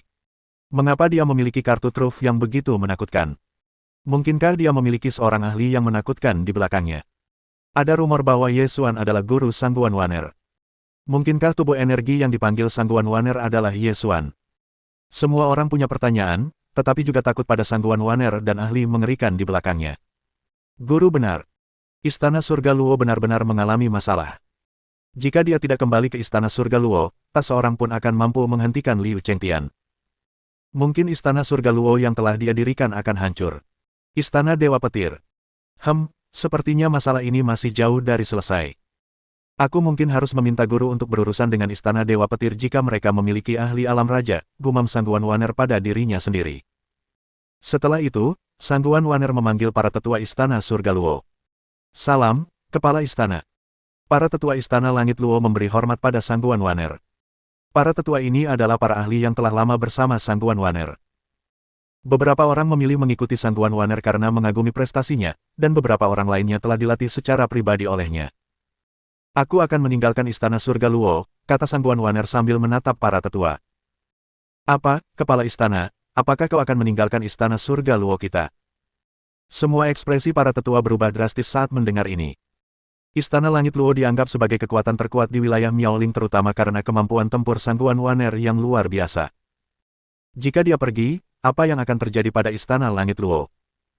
Dengan kekuatanku saat ini, aku khawatir akan sulit bagi kekuatanku untuk meningkat jika aku tetap tinggal di Istana Surga Luo. Aku ingin mengikuti guru dan menapaki jalanku sendiri yang tak terkalahkan, kata Sangguan Waner dengan acuh tak acuh. Ketika para tetua mendengar ini, mereka tercengang. Sebuah nama muncul di benak mereka. Kamu Xuan. Bab 309 datangnya krisis. Sebelum ini, rumor bahwa Ye Xuan adalah guru Sangguan Waner telah menyebar ke seluruh zona Huangyu. Namun, Sangguan Waner tidak mengakuinya. Ditambah dengan pengaruh Istana Surga Luo, tidak ada yang mempercayai rumor tersebut. Benar. Guruku adalah Ye Xuan, aku Sangguan Waner. Apa? Ye Xuan benar-benar guru kepala istana. Ketika para tetua mendengar hal ini, mereka sangat terkejut hingga tak dapat percaya. Entah bagaimana, rumor itu benar. Orang macam apakah Ye Xuan itu? Bagaimana dia berhasil membuat kepala istana yang sombong itu mengakuinya sebagai gurunya? Tentu saja, meskipun para tetua bingung, mereka dengan bijaksana memilih untuk tidak bertanya terlalu banyak. Alasan aku memanggil kalian semua adalah untuk memilih kepala istana yang baru. Sangguan Waner sudah punya rencana dalam pikirannya. Dengan kekuatannya saat ini, Istana Surga Luo tidak bisa banyak membantunya. Hanya dengan mengikuti Ye Xuan, dia bisa terus menjadi lebih kuat. Ketika para tetua mendengar ini, ekspresi mereka berubah. Tampaknya sang kepala istana telah memutuskan untuk meninggalkan Istana Surga Luo. Istana Langit Luo didirikan oleh Sangguan Waner, dan banyak sekali kultivator Istana Langit Luo yang menganggapnya sebagai pilar mereka. Jika Sangguan Waner pergi, apa yang akan mereka lakukan? Tuan Istana, kemanapun kau pergi, Zhang Li akan selalu berada di sisimu. Pada saat itu, seorang wanita cantik bergaun biru langit berjalan maju dan berlutut dengan hikmat di hadapan Sangguan Waner. Kami juga. Melihat hal itu, para tetua lainnya pun ikut berlutut. Alasan mengapa mereka memilih menjadi tetua Istana Langit Luo bukanlah karena kekuatan dan sumber daya kultivasi Istana Langit Luo, tetapi karena mereka bersedia mengikuti Sangguan Waner. Mereka semua sangat mengaguminya. Melihat wajah-wajah yang dikenalnya di depannya, hati Sangguan Waner tergerak. Namun, beberapa saat kemudian, dia menguatkan dirinya. Tetap di sisiku bukanlah pilihan terbaik. Kamu harus jalan sendiri. Sangguan Waner melambaikan lengan bajunya, dan gelombang energi lembut segera mengangkat para tetua, yang berlutut di tanah, kembali berdiri. Tuan Istana. Tatapan semua tetua tertuju pada Sangguan Waner. Mata mereka merah dan berkaca-kaca. Meskipun Sangguan Waner tampak dingin di luar, mereka tahu di dalam hati bahwa dia adalah orang yang baik dan lembut, terutama kepada orang-orang terdekatnya. Siapa di antara para tetua di sini yang belum pernah menerima kebaikan Sangguan Waner sebelumnya? Tidak ada. Baiklah. Kau tak perlu membujukku lagi. Aku sudah memutuskan. Pilihlah kepala istana baru, atau bubarkan Istana Langit Luo, kata Sangguan Waner. Namun, jauh di lubuk hatinya, dia masih sedikit enggan. Tuan Istana, apapun keputusanmu, hanya akan ada satu tuan istana di masa lalu dan masa depan Istana Surga Luo, dan itu adalah kamu. Zhang Li memandang Sangguan Waner dengan penuh arti. Jangan khawatir, kepala istana. Kami akan menjaga Istana Surga Luo dengan baik, tetapi kami tidak akan pernah memilih kepala istana baru. Kemanapun kau pergi, Istana Surga Luo akan selalu menjadi rumahmu. Ia akan selalu di sini menunggumu kembali. Para tetua lainnya juga mengangguk dengan tatapan tegas. Karena mereka tidak dapat memengaruhi keputusan Sangguan Waner, mereka akan melindungi Istana Surga Luo untuknya. Melihat ini, Sangguan Waner terdiam. Dia menatap para tetua yang sedih dan mendesah dalam-dalam. Setelah berpikir sejenak, Sangguan Waner menjentikkan lengan bajunya dan mewariskan metode kultivasi tingkat tinggi serta teknik bela diri yang telah ia bangun dari ingatannya kepada para tetua. Jika Istana Surga Luo menghadapi bencana yang tak terpecahkan, kau bisa menghancurkan token giok ini. Sangguan Waner mengulurkan jarinya, dan sebuah token giok yang dimurnikan oleh indera spiritualnya muncul di depan semua orang. Tidak peduli seberapa jauh jaraknya, selama token giok itu dihancurkan, Sangguan Waner akan dapat merasakannya secara instan. Oh, benar. Ini token giok pemberian guruku. Token giok ini mengandung energi yang sangat kuat, jadi sebaiknya tidak digunakan kecuali dalam situasi hidup dan mati Istana Surga Luo. Begitu ia selesai berbicara, sebuah token giok yang berkilau tiba-tiba muncul di hadapan semua orang. Lalu, ketika semua orang masih tersadar dari keterkejutannya, ia melesat pergi. Meskipun Liu Chengtian telah gugur, Istana Dewa Petir pasti tidak akan membiarkan masalah ini berlalu begitu saja. Mereka pasti akan kembali untuk membalas dendam. Sekarang, dia hanya bisa kembali ke Sekte Qingyun untuk mencari bantuan gurunya. Dengan sangat cepat, Sangguan Waner kembali ke Menara Surga menggunakan token giok yang diberikan Ye Xuan padanya. Yue, Li Qingyan, dan yang lainnya masih berkultivasi. Waner, dalam sebulan, seorang ahli alam raja manusia akan menyerang Istana Surga Luo. Pada saat ini, suara Ye Xuan terdengar di telinga Sangguan Waner. Ekspresi Sangguan Waner berubah. Kau tak perlu terlalu khawatir. Aku yakin kau sudah menitipkan salah satu token giokku pada mereka. Itu sudah cukup untuk mengatasi masalah ini. Terima kasih banyak, Guru. Mendengar ini, tubuh Sangguan Waner yang tegang akhirnya rileks. Seperti dugaannya, semuanya sesuai perhitungan gurunya. Ia bertanya-tanya sejauh mana niat karmanya telah tercapai. Karena masalahnya sudah hampir terselesaikan, sekarang saatnya bagimu untuk memurnikan hati petir surgawi. Ye Xuan tidak terlalu peduli jika Sangguan Waner menitipkan token giok itu ke Istana Surga Luo. Lagi pula, itu adalah hadiah untuk muridnya, jadi dia berhak menggunakannya sesuka hatinya. Lebih jauh lagi, dia telah memberinya lebih dari satu. Sekarang krisis Istana Surga Luo telah teratasi, pemurnian jantung petir surgawi milik Sangguan Waner tidak akan terganggu oleh perubahan mendadak apapun. Saya akan mengindahkan instruksi guru. Mendengar ini, mata Sangguan Waner berbinar. Akhirnya tibalah saatnya untuk memurnikan hati petir surgawi. Jantung petir surgawi yang diberikan Ye Xuan padanya adalah jantung tingkat kelima, yang akan memungkinkannya memahami maksud petir surgawi tingkat kelima. Pada saat itu, kekuatannya akan meningkat pesat. Sangguan Waner menekan kegembiraan di hatinya dan kemudian menemukan ruang di menara surga untuk memurnikan hati petir surgawi. Waktu berlalu cepat, dan sebulan pun berlalu. Pada saat ini, tekanan spiritual yang mengerikan tiba-tiba turun ke wilayah Miaoling, meliputi setiap sudut wilayah tersebut dalam sekejap. Itu adalah tekanan spiritual seorang ahli alam raja. Begitu kultivasi seseorang menembus alam raja, kekuatan mereka akan cukup untuk menghancurkan seluruh wilayah jika mereka bertarung. Bab 310 Serangan Ras Laut. Namun, yang membuat para ahli ranah raja di zona Huangyu waspada adalah aura ahli ranah raja ini yang asing. Ahli ini jelas bukan dari zona Huangyu, atau telah lama mengasingkan diri sebelum mencapai terobosan. Pakar alam raja manusia tidak lain adalah guru Liu Chengtian, Lei Wang. Beberapa hari yang lalu, Lei Wang merasakan token giok jiwa Liu Chengtian hancur dan langsung marah. Ia segera mengerahkan kekuatan Istana Dewa Petir untuk menyelidiki, dan akhirnya menyadari bahwa itu ada hubungannya dengan Istana Langit Luo. Kini, ia telah tiba di wilayah Miaoling untuk menyelidiki sendiri penyebab kematian Liu Chengtian. Ia telah menghadiahkan muridnya sebuah token giok alam raja. Meskipun token itu hanya berisi 60% kekuatannya, setidaknya dibutuhkan seorang ahli alam raja manusia tingkat menengah untuk membunuhnya. Jika pihak lain tidak cukup kuat, atau tidak dapat memberikan penjelasan yang masuk akal, maka Lei Wang tidak akan membiarkan masalah tersebut begitu saja. Di wilayah Leishen, para kultivator Istana Ilahi Petir terkenal dengan sifat pemarah dan protektif terhadap diri mereka sendiri. Lei Wang melayang di langit dan melambaikan tangannya. Tekanan spiritual alam rajanya menyapu ke arah Istana Surga Luo. Dalam sekejap, tubuh semua orang di Istana Surga Luo bergetar tak terkendali. Hati mereka dipenuhi keputusasaan. Kekuatan yang mengerikan. Kekuatan orang ini sungguh di luar imajinasi mereka. Apakah orang ini seorang ahli alam raja yang legendaris?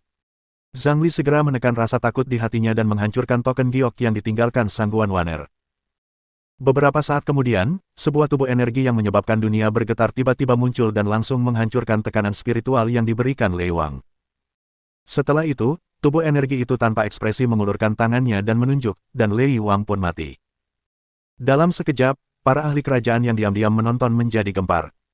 Perbedaan kekuatan di antara keduanya bagaikan jurang yang tak terjembatani. Lei Wang bahkan tak sempat melawan sebelum ia terbunuh. Setelah itu, beberapa ahli menemukan identitas Lei Wang. Itu sebenarnya adalah eksistensi yang mengerikan dari Istana Ilahi Petir. Sekarang Lei Wang telah gugur di wilayah Miaoling, para ahli alam raja lainnya pasti tidak akan membiarkan hal ini begitu saja. Istana Surga Luo dalam bahaya. Meski begitu, para ahli alam raja di zona Huangyu juga bingung. Bagaimana mungkin Istana Surga Luo memiliki kartu truf yang begitu mengerikan? Mereka tentu menyadari bahwa Sangguan Wanner telah memanggil tubuh energi Raja Surgawi yang sama kuatnya dalam turbulensi spasial beberapa waktu lalu. Mengapa mereka punya begitu banyak kartu truf? Apakah token giok itu disempurnakan oleh Guru Sangguan Wanner? Ada rumor di zona Huangyu bahwa Guru Sangguan Wanner adalah Ye Xuan. Apakah kekuatan Ye Xuan begitu mengerikan? Zona Huangyu dipenuhi dengan spekulasi selama beberapa waktu, dan para ahli alam raja yang telah mengirim bawahan untuk mencoba merebut menara surga milik Ye Xuan menjadi semakin gelisah. Namun, 4 hingga 5 bulan berlalu, namun tak seorang pun dari Istana Ilahi Petir muncul untuk membalas dendam. Apa yang sedang terjadi? Setelah penyelidikan, para ahli alam raja dari zona Huangyu menemukan bahwa ras laut telah menyerang wilayah Dewa Petir lagi, sehingga tak seorang pun dari Istana Dewa Petir datang.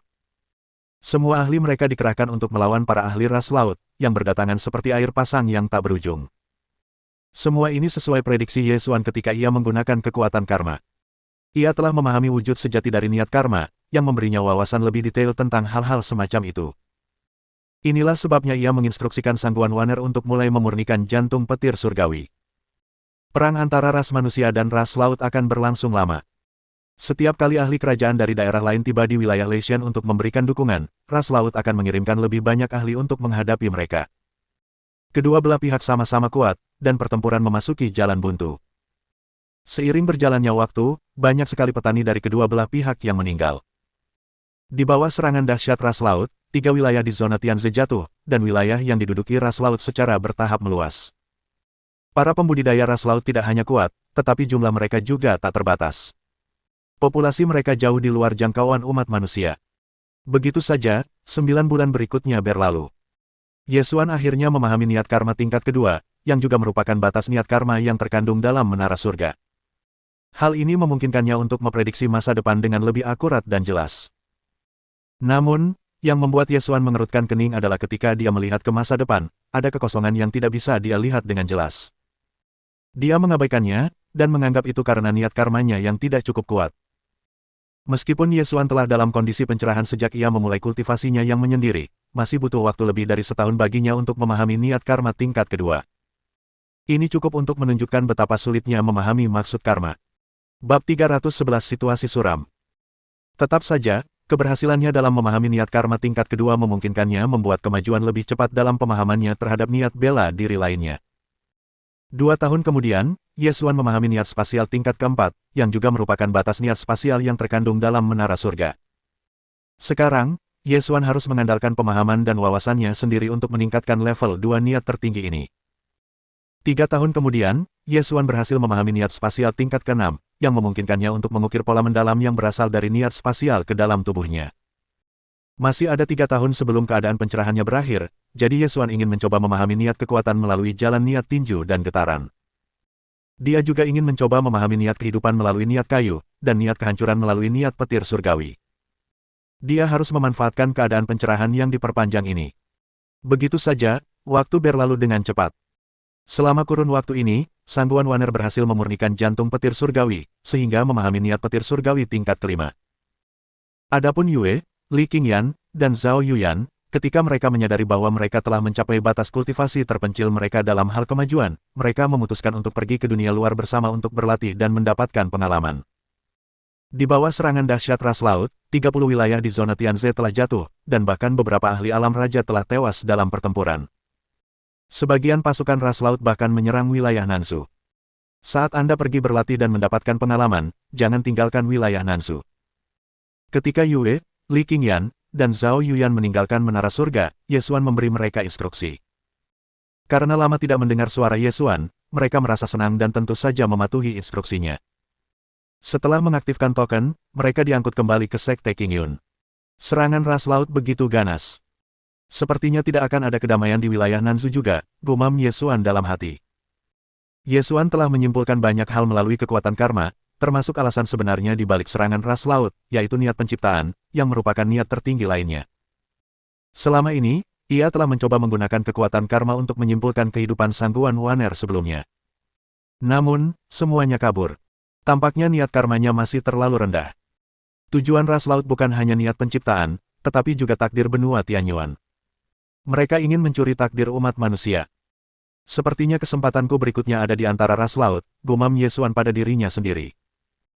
Melalui kekuatan karma, Ye Xuan juga meramalkan bahaya yang akan dihadapi Yue, Li Qingyan, dan Zhou Yuyan selama pelatihan mereka di dunia luar. Akan tetapi, kartu truf yang dia berikan kepada mereka cukup untuk menghadapi apapun yang mereka hadapi. Setelah setahun berlatih, Yue, Li Qingyan, dan Zhou Yuyan dikepung oleh ras laut di wilayah Nanzu. Setelah para pembudidaya ras laut memasuki wilayah Nanzu, mereka memilih untuk menyamarkan diri dan menyebabkan kehancuran sporadis di mana-mana. Gerbang ilahi, sebagai kekuatan terkuat di wilayah Nanzu, memimpin banyak sekali pembudidaya manusia untuk mengepung dan mengumpulkan para pembudidaya ras laut yang telah menyusup ke wilayah Nanzu. Tak lama kemudian para pembudidaya ras laut yang bersembunyi bersatu padu dan pertempuran besar pun meletus. Yue, Li Qingyan, dan Zhou Yuyan juga ikut ambil bagian dalam pertempuran ini, dan untuk pertama kalinya memperlihatkan kekuatan tempur mereka yang sebenarnya. Saat kekuatan ras laut mulai melemah, seorang ahli alam raja ras laut tiba-tiba muncul dan hendak menghancurkan wilayah Nanzu. Pada saat kritis, murid-muridnya menggunakan token giok Ye Xuan, dan tubuh energi yang dihasilkan membunuh ahli alam raja ras laut itu. Setelah 2 tahun berlatih, Yue, Li Qingyan, dan Zhou Yuyan akhirnya kembali ke Menara Surga. Di tengah semua ini, Sangguan Waner masih asyik memahami maksud bela dirinya. Meskipun dia tidak lagi dalam tahap pencerahan, nilai pemahamannya yang tinggi masih memungkinkan dia untuk membuat kemajuan yang signifikan. Yue, Li Qingyan dan Zhou Yuyan juga bergabung dengannya dalam kultivasi terpencil untuk mengkonsolidasikan dan mencerna apa yang telah mereka pelajari dan alami selama 2 tahun terakhir. Waktu berlalu, dan segera, sudah 6 tahun sejak Ye Xuan mengasingkan diri. Di bawah serangan gencar ras laut, banyak wilayah yang hilang, dan manusia terpaksa mundur ke wilayah lain. Adapun para ahli alam raja dari ras manusia, mereka semua sibuk berhadapan dengan para ahli alam raja dari ras laut. Secara total, umat manusia kehilangan lebih dari 100 wilayah akibat ras laut. Ras manusia kemudian juga mengerahkan para ahli kerajaan raja yang paling dekat dengan medan pertempuran untuk mencoba dan membalikkan keadaan ini. Tanah Suci Gerbang Ilahi, Paviliun Langit Jatuh, Tanah Suci Langit, dan Sekte Pedang Agung adalah faksi-faksi terkuat di zona Huangyu. Sebagian besar ahli alam raja yang dimobilisasi berasal dari keempat faksi besar ini. Untuk mengatasi krisis ini, setengah dari ahli ranah raja zona Huangyu dikerahkan sebagai pendukung. Jika mereka tidak membantu zona Tianze, maka zona Huangyu akan menjadi target berikutnya. Ras laut dan ras manusia adalah 2 ras terkuat di benua Tianyuan. Jumlah ahli alam raja yang mereka miliki hampir tidak berbeda. Akan tetapi, jumlah pembudidaya ras laut di bawah alam raja jauh lebih banyak daripada jumlah pembudidaya ras manusia di bawah alam raja. Lagi pula, lebih dari 70% dunia ini tertutupi lautan dan samudera, yang merupakan wilayah ras laut. Jumlah mereka jauh melebihi jumlah manusia. Hal ini khususnya berlaku di wilayah laut yang penuh badai, tempat para pembudidaya ras laut yang tak terhitung jumlahnya bersembunyi. Bab 312 meninggalkan halwat, lebih banyak pahala. Guru, akhirnya Anda keluar. Saya sangat merindukan Anda. Murid termudanya masih tetap menggemaskan seperti sebelumnya. Sepertinya kalian semua sudah berkultivasi dengan cukup tekun, dan tidak mengecewakanku. Ye Xuan sebentar memeriksa tingkat kultivasi murid-muridnya dan menunjukkan senyum puas. Setelah tubuh giok pedang Yue mencapai tahap penguasaan agung, kekuatannya terus tumbuh dengan mantap. Setelah 6 tahun berkultivasi, ia kini telah mencapai tahap tengah alam inti emas. Meskipun tubuh roh ganda Li Qingyan belum mencapai tahap penguasaan agung, ia telah diresapi kekuatan spiritual beberapa kali sebelum Ye Xuan mengasingkan diri. Setelah beberapa tahun berkultivasi, ia kini telah mencapai tahap akhir alam inti emas. Bakat Zhou Yuyan hanya kalah dari Sangguan Waner. Gadis kecil ini kini dapat dengan bebas mengendalikan tubuh pemakan iblisnya dan melahap harta surgawi, bahkan kekuatan spiritual orang lain, secara selektif. Ia telah mencapai tahap tengah alam inti sejati. Adapun Sangguan Waner, meskipun dia masih seorang kultivator alam kondensasi 4 pola, kekuatannya telah meningkat pesat dalam aspek lainnya. Dia telah memahami niat petir surgawi tingkat kelima, dan niat pembantaian tingkat keempat. Selanjutnya, niat air, es, dan logamnya telah mencapai tingkat ke-8. Mengingat instruksi Yesuan, dia menghindari memahami maksud pedang, yang masih pada tingkat ke-7. Namun, ada satu hal yang sama-sama dimiliki oleh semua muridnya, yaitu bahwa mereka telah mencapai kendali sempurna atas kekuatan mereka sendiri. Karena aku sudah meninggalkan kultivasi terpencil, sudah waktunya aku membantu kalian semua meningkatkan kekuatan. Yesuan menatap murid-muridnya dengan gembira. Suasana hatinya sedang baik. Murid-muridnya sangat gembira ketika mendengar hal ini. Dalam 6 tahun terakhir, meskipun mereka masih membuat kemajuan pesat dibandingkan dengan kultivator lain, kemajuannya jauh lebih lambat dibandingkan saat Yesuan membantu mereka. Setelah itu, tibalah waktunya bagi Yesuan untuk menuai hasil yang melimpah. Metode kultivasi, teknik bela diri, pil, dan harta surgawi adalah yang pertama, diikuti oleh infus kekuatan spiritual. Mengenai artefak, Yesuan menahan diri untuk sementara waktu, karena dia punya ide yang lebih baik dalam benaknya, yaitu memberikan menara surga. Setelah itu, ia menjadi rekan tanding mereka untuk membantu meningkatkan pengalaman dan kesadaran bertarung mereka. Kesenjangan antara kekuatan Yesuan dan kekuatan murid-muridnya telah melebar setelah 6 tahun, dan bahkan Sang Guanwaner hanya bisa memandang dengan rasa hormat dan kagum. Demi meningkatkan pengalaman bertempur para muridnya, Yesuan sengaja menekan kekuatannya sendiri hingga ia setara dengan setiap murid saat mereka menjadi lawannya. Setelah 10 hari 10 malam, Yesuan mengakhiri sesi perdebatan. Sementara murid-muridnya memperoleh banyak wawasan, Yesuan juga memperoleh banyak pengalaman tempur sesungguhnya dari sistem tersebut. Bab 313 Menara Ilahi Penjara. Setelah itu, Yesuan mengajarkan murid-muridnya alkimia, pemurnian artefak, dan penguasaan formasi. Tentu saja, yang paling penting adalah penguasaan formasi. Dia harus memiliki keterampilan yang cukup untuk menyembunyikan fenomena surgawi yang akan terjadi saat Sang Guanwaner membangkitkan fisik pedang Xuan Huang abadi, serta dari konstitusi khusus tingkat tinggi yang dihasilkan yang akan diperolehnya dari sistem. Yesuan tersenyum dan melanjutkan, aku berjanji padamu bahwa aku akan memberimu menara surga ketika waktunya tepat. Hari ini adalah waktu yang paling tepat. Mendengar ini, mata Sang Guanwaner berbinar.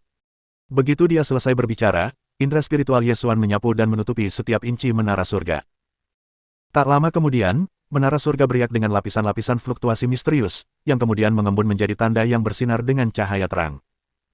Ini adalah wewenang untuk mengendalikan menara surga. Selama seseorang menyempurnakan tanda ini, mereka akan menjadi penguasa menara surga. Yesuan melambaikan lengan bajunya dan menghapus jejak jiwa yang tertinggal di tanda itu. Sempurnakan ini dan menara surga akan menjadi milikmu, kata Yesuan. Terima kasih banyak, Guru. Mata Sang Guanwaner dipenuhi kegembiraan. Meskipun memurnikan menara surga akan menyebabkan seseorang menanggung karma terkaitnya, dengan adanya aku di sini, ini tidak akan menjadi masalah, kata Yesuan sambil tersenyum. Baiklah, Guru. Lalu, dia menarik napas dalam-dalam dan mulai menyempurnakan tanda itu. Ding! Karena tuan rumah telah memberikan menara surga artefak suci tingkat rendah kepada muridnya, tuan rumah telah menerima hadiah kritis 4x acak. Selamat! Tuan rumah telah mendapatkan menara Dewa Bintang, artefak suci tingkat rendah. Pada saat yang sama, di ruang penyimpanan Yesuan, sebuah menara yang diselimuti cahaya bintang tiba-tiba muncul. Niat bintang. Mata Yesuan berbinar. Di dalam menara Dewa Bintang, sebenarnya ada 2 planet, yang sebenarnya sebesar bumi. Lebih lanjut, niat bintang cukup unik, dan memungkinkan seseorang untuk menyerap kekuatan dari alam semesta di sekitar mereka. Ketika seseorang memahami niat bintang hingga tingkat tertentu, ada kemungkinan ia akan memahami niat dunia, yang setara dengan niat melahap dan niat penciptaan. Tidak buruk, tapi juga bukan yang kubutuhkan, gumam Yesuan dalam hati. Gunakan menara surga dengan baik, di masa depan, aku akan memberimu artefak tingkat yang lebih tinggi. Mendengar ini, Sang Guanwaner, yang sedang menyempurnakan menara surga, sangat terkejut. Mungkinkah ada sesuatu yang lebih baik dari menara surga? Setelah itu, Yesuan memberikan menara Dewa Bintang kepada Zhao Yuyan. Namun, karena kultivasinya terlalu rendah untuk menyempurnakannya, Yesuan harus membantunya menyempurnakannya. Ding! Karena tuan rumah telah memberikan menara Dewa Bintang artefak suci tingkat rendah kepada muridnya, tuan rumah telah menerima hadiah kritis 2x acak. Selamat! Tuan rumah telah mendapatkan menara Dewa Penekan Iblis, artefak suci tingkat rendah. Begitu pemberitahuan itu berakhir, sebuah menara hitam pekat yang memancarkan aura iblis muncul di ruang penyimpanan Yesuan. Sayangnya, tidak ada jejak niatan bela diri yang terkandung di dalamnya. Kendati demikian, dalam hal kemampuan ofensif dan defensif, ia melampaui dua menara sebelumnya. Setelah itu, Ye Xuan memberikan menara ilahi penekan iblis kepada Li Qingyan. Ding! Karena tuan rumah telah memberikan muridnya menara ilahi penekan iblis artefak suci tingkat rendah, tuan rumah telah menerima hadiah kritis 10x acak. Selamat! Tuan rumah telah mendapatkan menara ilahi Buddha, artefak suci tingkat menengah. Mata Ye Xuan berbinar. Menara Dewa Buddha berisi niat dunia. Meskipun menara-menara baru ini lebih unggul daripada menara surga dalam hal kemampuan menyerang dan bertahan, menara-menara ini masih kurang dalam hal tujuan militer yang terkandung di dalamnya. Semua orang dapat satu. Yue, menara Dewa Buddha ini milikmu. Ye Xuan menatap Yue yang telah menunggu di samping, dan tidak bisa menahan senyum. Terima kasih banyak, Guru. Ding! Karena tuan rumah telah memberikan menara ilahi Buddha artefak suci tingkat menengah kepada muridnya, tuan rumah telah menerima hadiah kritis 6x acak. Selamat! Tuan rumah telah mendapatkan menara ilahi penjara, artefak suci tingkat menengah. Ketika indera spiritual Ye Xuan memindai menara ilahi penjara, ia sangat gembira. Menara ini berisi niat kekuatan dan kehancuran, yang keduanya merupakan niat tertinggi. Lebih jauh lagi, keduanya merupakan niat tingkat ke-6, yang berarti bahwa ia dapat menggunakannya untuk mengukir pola-pola mendalam setelah ia selesai memahaminya. Niat kekuatan memberi seseorang kekuatan untuk mengatasi semua teknik, sementara niat kehancuran dapat menghancurkan musuh hingga ke tingkat atom. Kekuatan kedua niat tertinggi ini terbukti dengan sendirinya. Bab 314 Pertempuran Antar Pakar Kerajaan. Selain Sangguan Waner, Ye Xuan harus membantu murid-muridnya menyempurnakan menara yang telah diberikannya. Terlebih lagi, meskipun mereka telah menyempurnakannya, hanya Sangguan Waner yang dapat mengeluarkan kekuatan penuh artefak sucinya, karena artefak tersebut menghabiskan banyak kekuatan spiritual. Ye Xuan berpikir sejenak, lalu membuat keputusan. Dia memerintahkan mereka untuk menghindari penggunaan artefak suci sampai mereka mencapai alam kondensasi pola. Setelah melakukan semua ini, Ye Xuan memasuki menara ilahi penjara untuk memahami niat kehancuran dan kekuatan. Namun, kali ini, ia tidak memiliki bantuan benda spiritual apapun yang dapat memberinya pencerahan. Bagaimanapun, dia telah menemukan melalui kekuatan karma bahwa dia akan menghadapi malapetaka besar di masa depan, yang samar-samar berhubungan dengan perlombaan laut. Tentu saja, terlepas dari apakah itu terkait dengan ras laut atau tidak, Ye Xuan akan tetap mencari ras laut. Lagi pula, ada peluang yang menunggunya di sana. Risiko selalu menyertai peluang. Selama beberapa bulan ini, ia akan meraup beberapa gelombang imbalan sistem dari para pengikutnya. Sambil menunggu masa pendinginan berakhir, dia akan memahami maksud utama. Setelah periode pendinginan 1 bulan diperbarui, Ye Xuan mengakhiri kultivasinya yang terpencil dan mulai memanen hadiah. Setelah itu, atribut dan level kultivasi mereka meningkat. Kamu Xuan. Nilai pemahaman, 809. Nilai tulang bawaan, 812. Kultivasi, alam kondensasi 2 pola. Yue. Nilai pemahaman, 412. Nilai tulang bawaan, 419. Kultivasi, tingkat pertama alam kesatuan. Li Qingyan. Nilai pemahaman, 410. Kultivasi, tingkat pertama alam kesatuan. Zhao Yuyan. Nilai pemahaman, 665.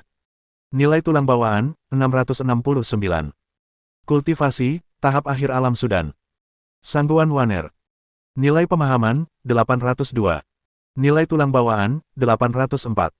Kultivasi, alam kondensasi 4 pola. Setelah nilai tulang bawaan dan nilai pemahamannya melampaui 800, Ye Xuan merasakan ada sesuatu dalam dirinya yang telah mengalami perubahan kualitatif. Ia kini dapat merasakan kekuatan hukum alam, yang membantunya memahami niat bela diri.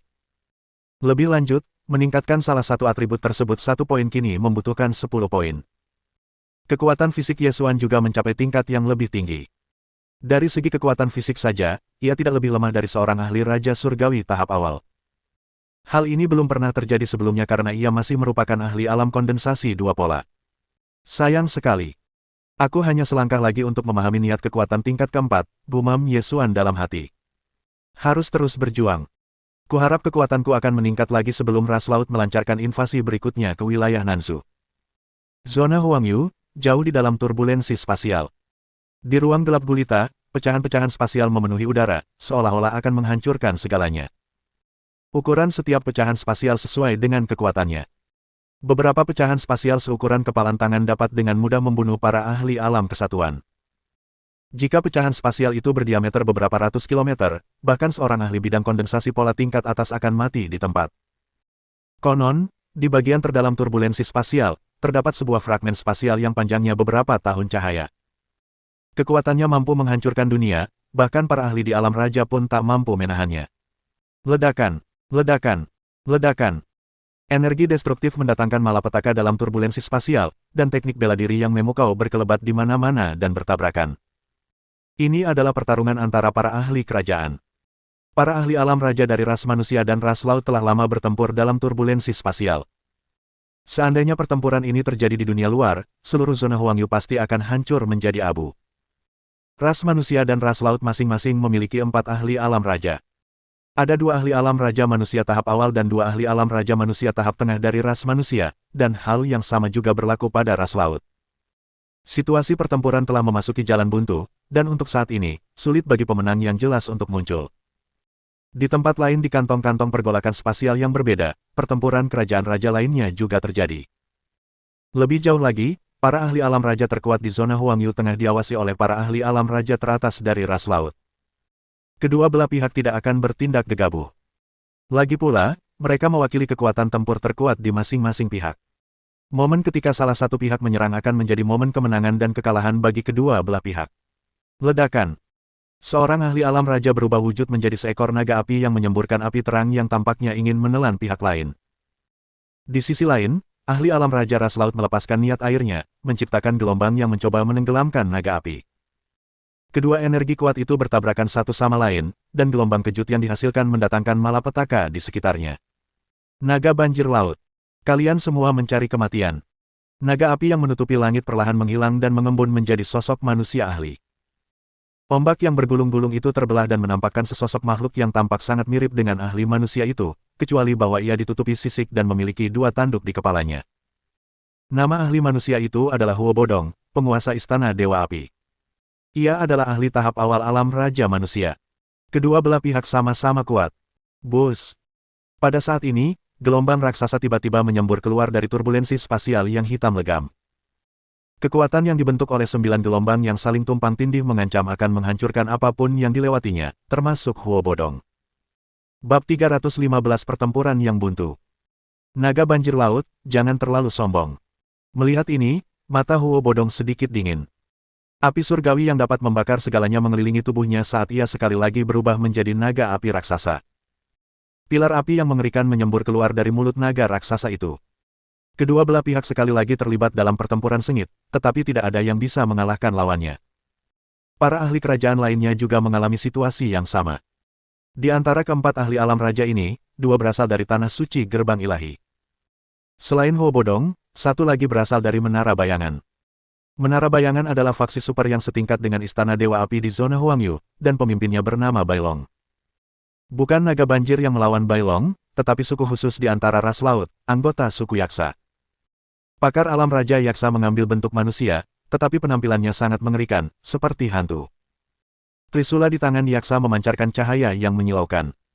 Yaksa telah mengukir pola mendalam yang berasal dari kekuatan angin.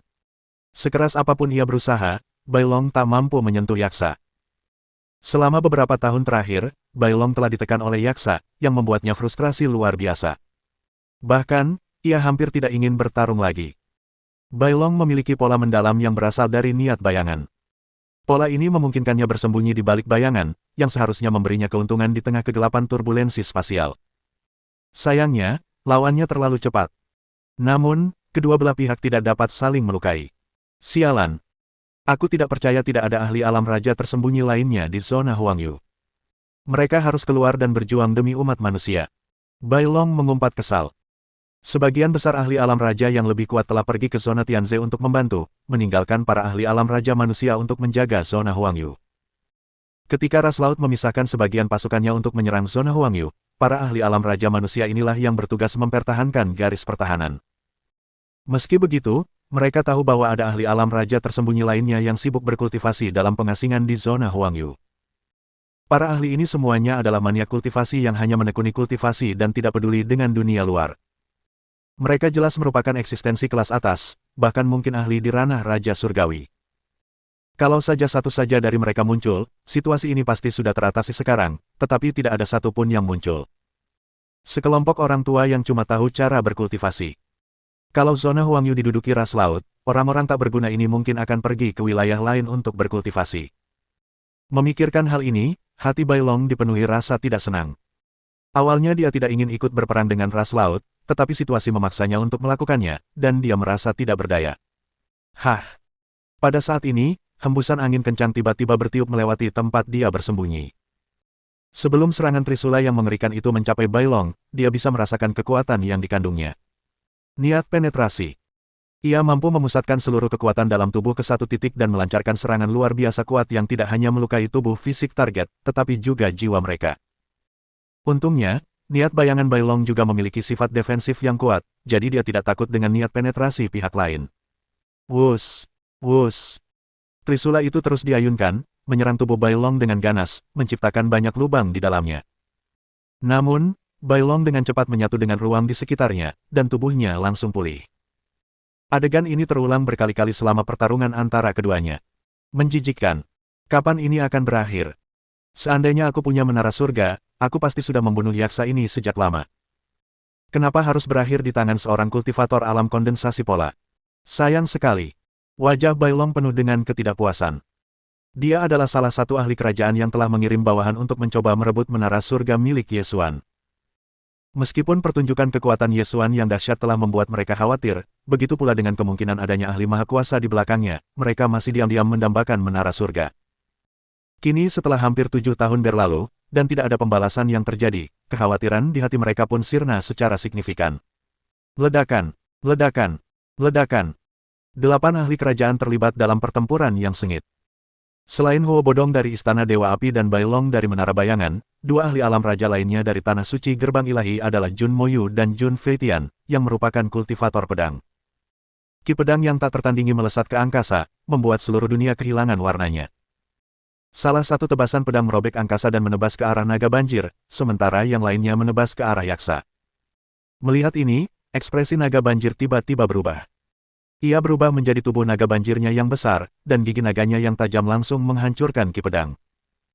Adapun yaksa, Trisula di tangannya mengeluarkan cahaya suci, menghancurkan ki pedang dengan satu serangan. Sepertinya kalian manusia sudah tidak sanggup lagi. Apa kalian ingin cepat-cepat mengakhiri pertempuran ini? Mulut yaksa melengkung membentuk senyum dingin saat dia menatap Jun Moyu dan Jun Feitian dengan ekspresi mengejek. Ada 2 yaksa dan 2 naga banjir di antara para ahli ras laut. Bab 316 Sampah Balapan Laut. Di tengah kegelapan turbulensi spasial, 2 ahli alam raja dari ras yaksa memandang Jun Moyu dan Jun Feitian dengan tatapan mengejek. Jangan khawatir, pertempuran akan segera berakhir. Pada saat yang sama, naga banjir lainnya juga tersenyum. Jun Moyu dan Jun Feitian mengerutkan kening saat mereka melihat ini. Kedua belah pihak berimbang, dan telah berada dalam kebuntuan selama beberapa tahun. Kecuali jika lebih banyak ahli kerajaan raja muncul, situasinya tidak akan berubah dalam waktu dekat. Haha, aku yakin kamu sudah memikirkannya. Sebentar lagi, para ahli rasku akan turun, dan kalian semua di sini akan mati. Wajah buruk yaksa itu memperlihatkan senyum yang kejam. Pada saat ini, riak misterius tiba-tiba muncul di kedalaman turbulensi spasial. Hembusan angin kencang bertiup, dan kemudian sosok seorang ahli alam raja yaksa yang tak dikenal pun terungkap. Ekspresi Jun Moyu dan Jun Feitian berubah saat mereka melihat ini. Di sisi lain, Bai Long dan Huo Bodong berbalik dan berlari tanpa ragu-ragu. Bus, bus, bus, bus. 4 garis cahaya melesat cepat di tengah turbulensi spasial, berusaha menyingkirkan para pengejar mereka. Namun, kekuatan mereka semua sama, sehingga mustahil mereka bisa menjauh. Hahaha. Setelah bertarung sekian lama, apa kau pikir kami akan membiarkan kalian semua lolos? Mengapa berjuang sia-sia? Terima saja takdirmu. Suara tawa aneh dari ahli alam raja yaksa bergema di sekelilingnya. Trisula di tangannya memancarkan cahaya terang saat ia menyerang Bai Long. Trisula itu langsung menembus tubuhnya, meninggalkan lubang menganga. Bai Long ketakutan. Orang yang menyerangnya adalah yaksa yang baru saja muncul, dan dia bahkan lebih kuat dari 2 yaksa sebelumnya. Kalau saja unsur-unsur dewa dalam tubuhnya tidak cukup kuat, dia pasti sudah terluka parah akibat pukulan itu. Layak menjadi kultivator niat bayangan. Kau benar-benar ulet. Ledakan, ledakan, ledakan. Pada saat ini, serangan-serangan yang lebih dahsyat menerangi turbulensi spasial. Energi dahsyat menimbulkan kekacauan di sekitarnya. Apa yang harus kita lakukan? Ekspresi wajah Bai Long menunjukkan kegelisahannya. Kekuatan pendatang baru ini terlalu mengerikan, dan teknik bela dirinya telah menahan Bailong. Jika situasi ini terus berlanjut, dia akan mati. Situasi Huo Bodong tidak jauh lebih baik. Situasinya sekarang 4 lawan 5, dan kebetulan hampir semua kultivator ras laut telah memahami niat air, yang merupakan penangkal alami niat apinya. Di antara kelompok itu, hanya Jun Moyu dan Jun Feitian yang dianggap kuat, dan hampir lolos dari pengepungan para ahli alam Raja Ras Laut. Meskipun demikian, mereka terpaksa mundur karena jumlah mereka yang tidak seimbang. Lihat ke sana. Mengapa ada menara raksasa di tengah turbulensi spasial? Kedua belah pihak melihat sebuah menara besar yang berdiri di langit ratusan mil jauhnya, yang dikelilingi oleh lapisan cahaya ungu. Menara surga. Ketika semua orang melihat kata-kata yang terukir di menara, ekspresi mereka berubah. Itu sebenarnya menara surga. Kalau di sini, bukankah itu berarti Yesuan juga ada di sini? Mereka diselamatkan. Menara surga sangat kuat, dan setidaknya mampu menahan serangan para ahli alam raja. Jika Yesuan mengizinkan mereka menggunakannya, mereka bahkan mungkin membalikkan keadaan pertempuran. Mengingat situasi kritisnya, dia akan mengizinkan mereka menggunakannya, bukan? Bus.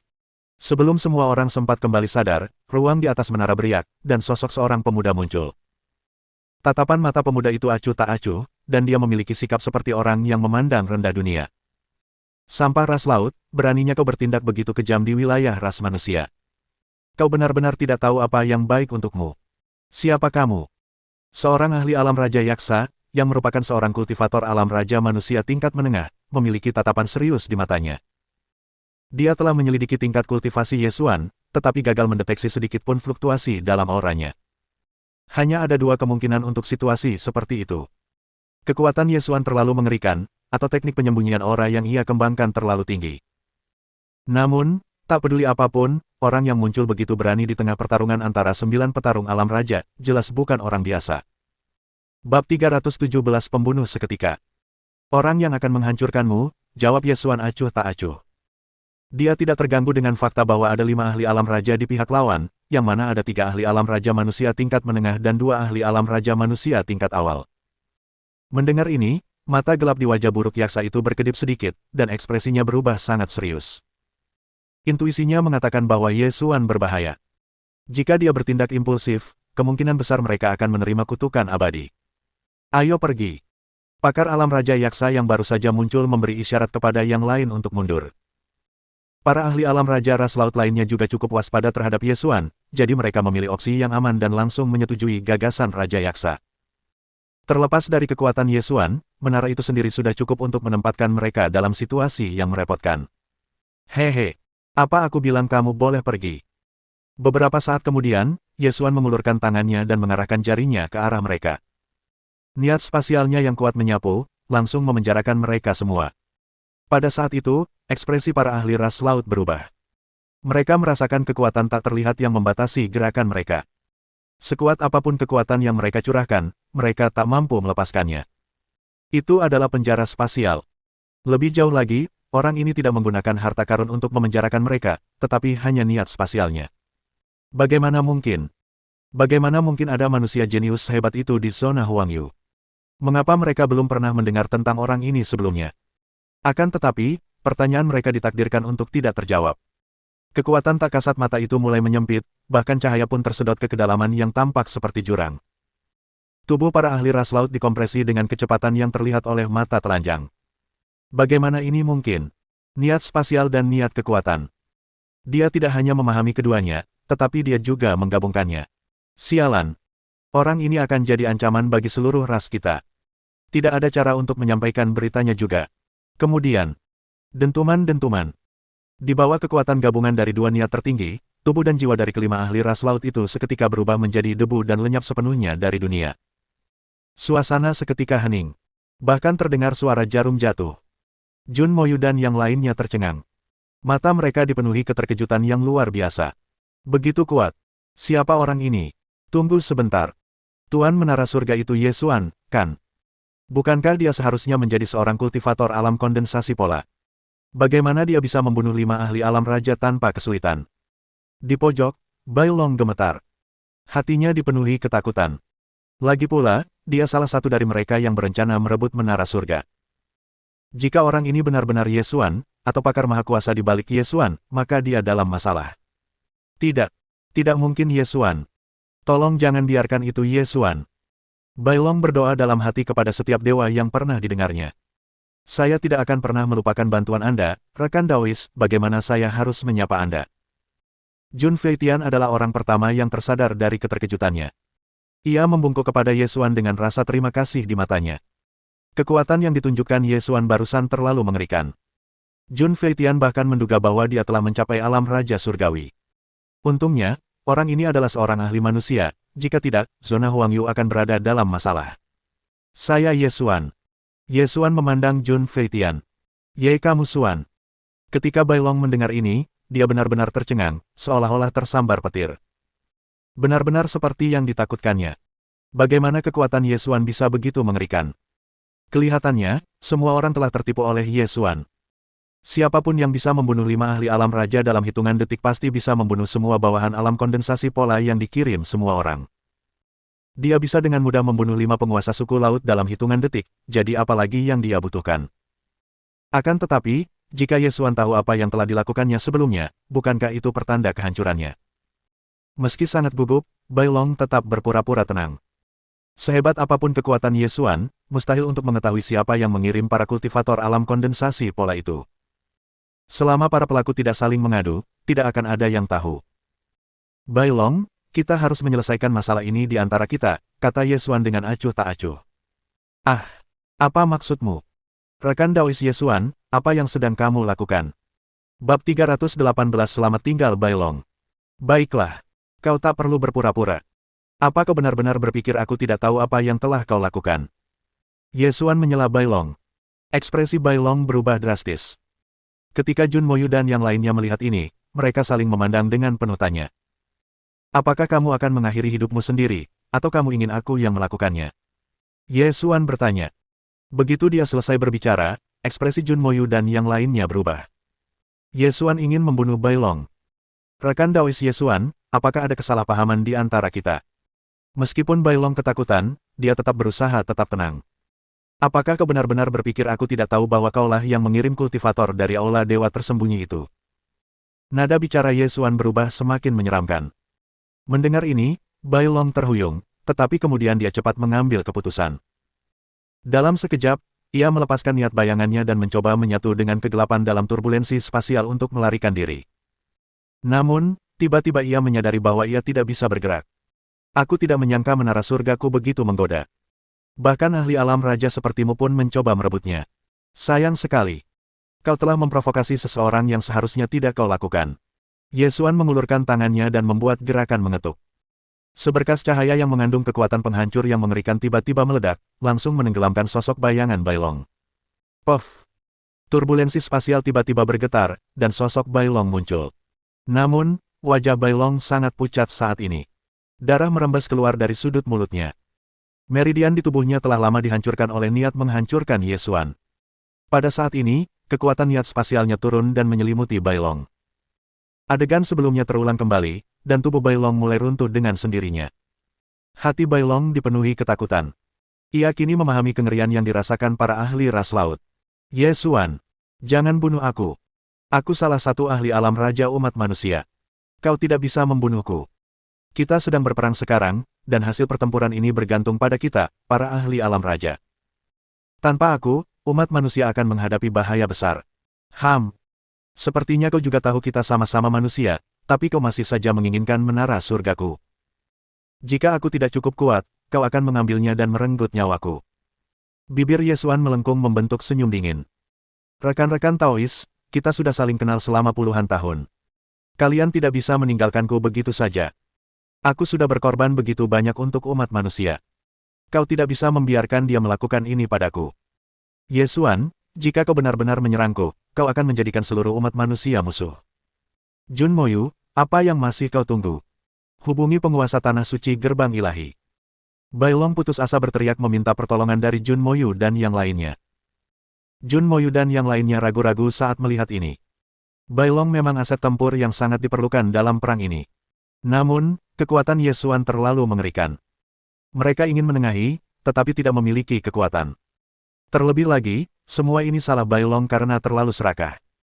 Leluhur Tanah Suci Gerbang Ilahi telah dengan jelas menyatakan pendiriannya, tetapi orang ini masih saja menuruti keinginannya.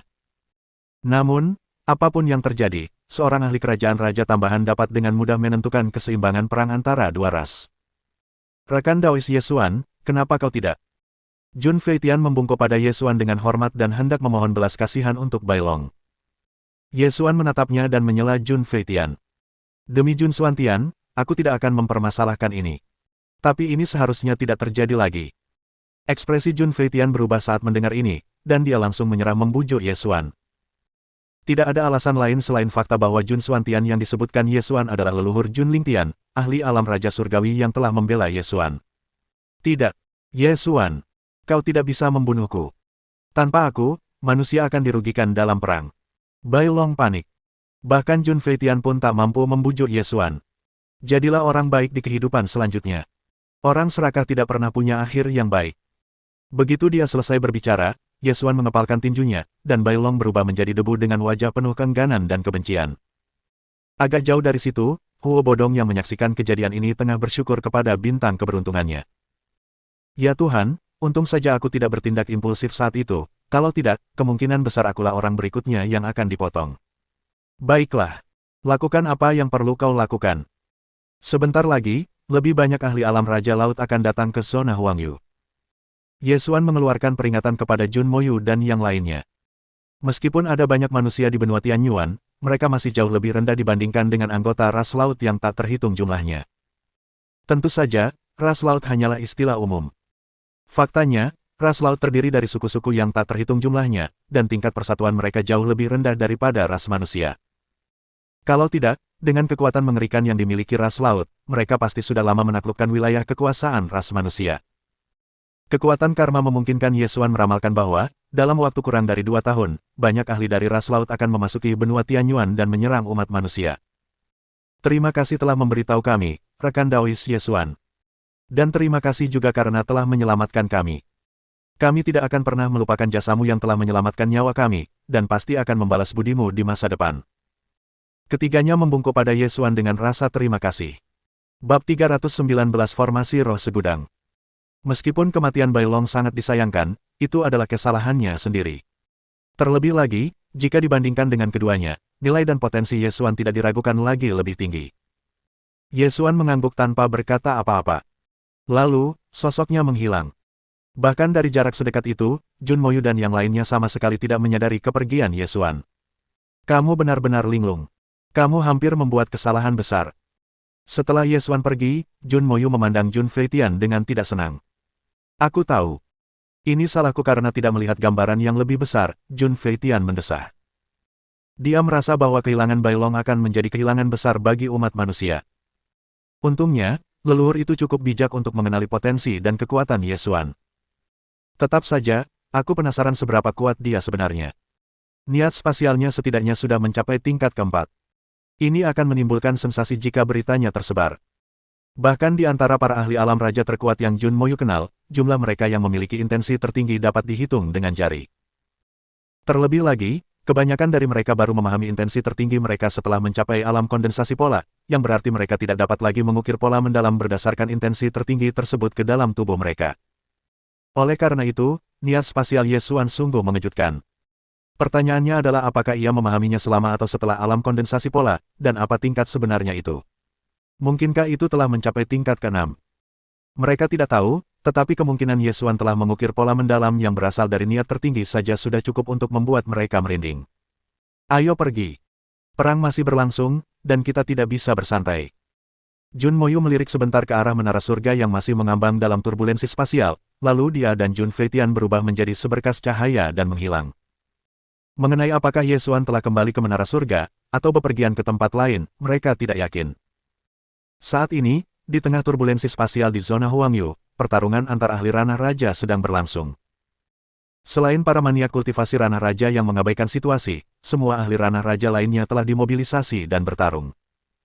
Kedua belah pihak telah mengalami kebuntuan selama beberapa tahun, dan akan dibutuhkan bala bantuan tambahan, atau perubahan situasi secara tiba-tiba, jika salah satu pihak ingin muncul sebagai pemenang. Pada saat ini, dalam turbulensi spasial 100.000 mil jauhnya dari menara surga. 5 ahli alam raja manusia dan 5 ahli alam raja ras laut terlibat dalam pertempuran sengit. Kali ini, kelima ahli ras laut tersebut adalah yaksa. Turbulensi spasial dipenuhi dengan energi destruktif yang dahsyat saat kedua belah pihak berbenturan. Berbagai serangan yang dijiwai berbagai macam niat bela diri berterbangan di antara kedua belah pihak. Fluktuasi energi dari pertempuran ini cukup untuk menghancurkan seorang kultivator alam kesengsaraan petir. Para ahli alam raja ras laut semuanya telah memahami niat air, serta niat bela diri lainnya yang berkaitan dengan niat air. Serangan mereka tak berujung bagaikan lautan, dan mereka sangat perkasa. Adapun 5 ahli alam raja manusia, 2 diantaranya berasal dari tanah suci bulu langit, 2 dari kuil awan giok, dan yang terakhir dari kuil Tiansha. Kelimanya adalah ahli alam raja manusia tingkat menengah. Di sisi lain, dari para ahli ras laut, 4 berada di alam raja manusia tingkat menengah, dan 1 berada di alam raja manusia tingkat awal. Meskipun pihak manusia seharusnya mampu menekan mereka, mereka telah mengembangkan teknik formasi yang meningkatkan kekuatan mereka, yang malah menempatkan pihak manusia pada posisi yang tidak menguntungkan, meskipun tidak sampai pada titik kehilangan nyawa mereka. Para ahli kerajaan Raja Ras Laut terus menekan manusia menggunakan kekuatan teknik formasi mereka, mencari peluang tajam untuk menguntungkan mereka. Jika salah satu dari manusia ini menunjukkan kelemahan, mereka akan maju untuk menghabisi mereka. Kalian manusia cukup ulet. Kalian benar-benar berhasil bertahan selama ini melawan formasi roh tak terhitung jumlahnya yang dikembangkan ras laut kita. Trisula di tangan seorang ahli alam Raja Yaksa memancarkan cahaya yang menyilaukan, dan niat airnya yang luas menyapu dari belakangnya. Niat air tersebut menyatu dengan gelombang di sekitarnya dan mengembun menjadi seekor naga air raksasa. Naga itu melesat menuju seorang ahli alam raja manusia tingkat menengah dari tanah suci bulu langit. Ledakan, ledakan, ledakan. Kemanapun naga air itu lewat, ombak besar selalu mengikutinya, mengancam untuk menenggelamkan bahkan menara tertinggi, apalagi ahli alam raja manusia tingkat tengah ini. Bab 320 Pertarungan Panik. Akan tetapi, pada saat ini, para ahli alam raja manusia lainnya meraung dan melepaskan teknik terkuat mereka. Salah satu ahli alam raja manusia memegang tongkat es di tangannya. Tongkat itu memancarkan cahaya ilahi saat niat esnya yang kuat menyembur keluar dan membekukan ombak. Ledakan, ledakan, ledakan. Pada saat yang sama, sebuah tinju yang mengguncang bumi terangkat ke langit dan mendarat di tubuh naga air. Tubuh naga air itu meledak. Namun, pada saat yang sama, gelombang kejut energi yang kuat dari benturan itu menyapu ke arah ahli manusia itu.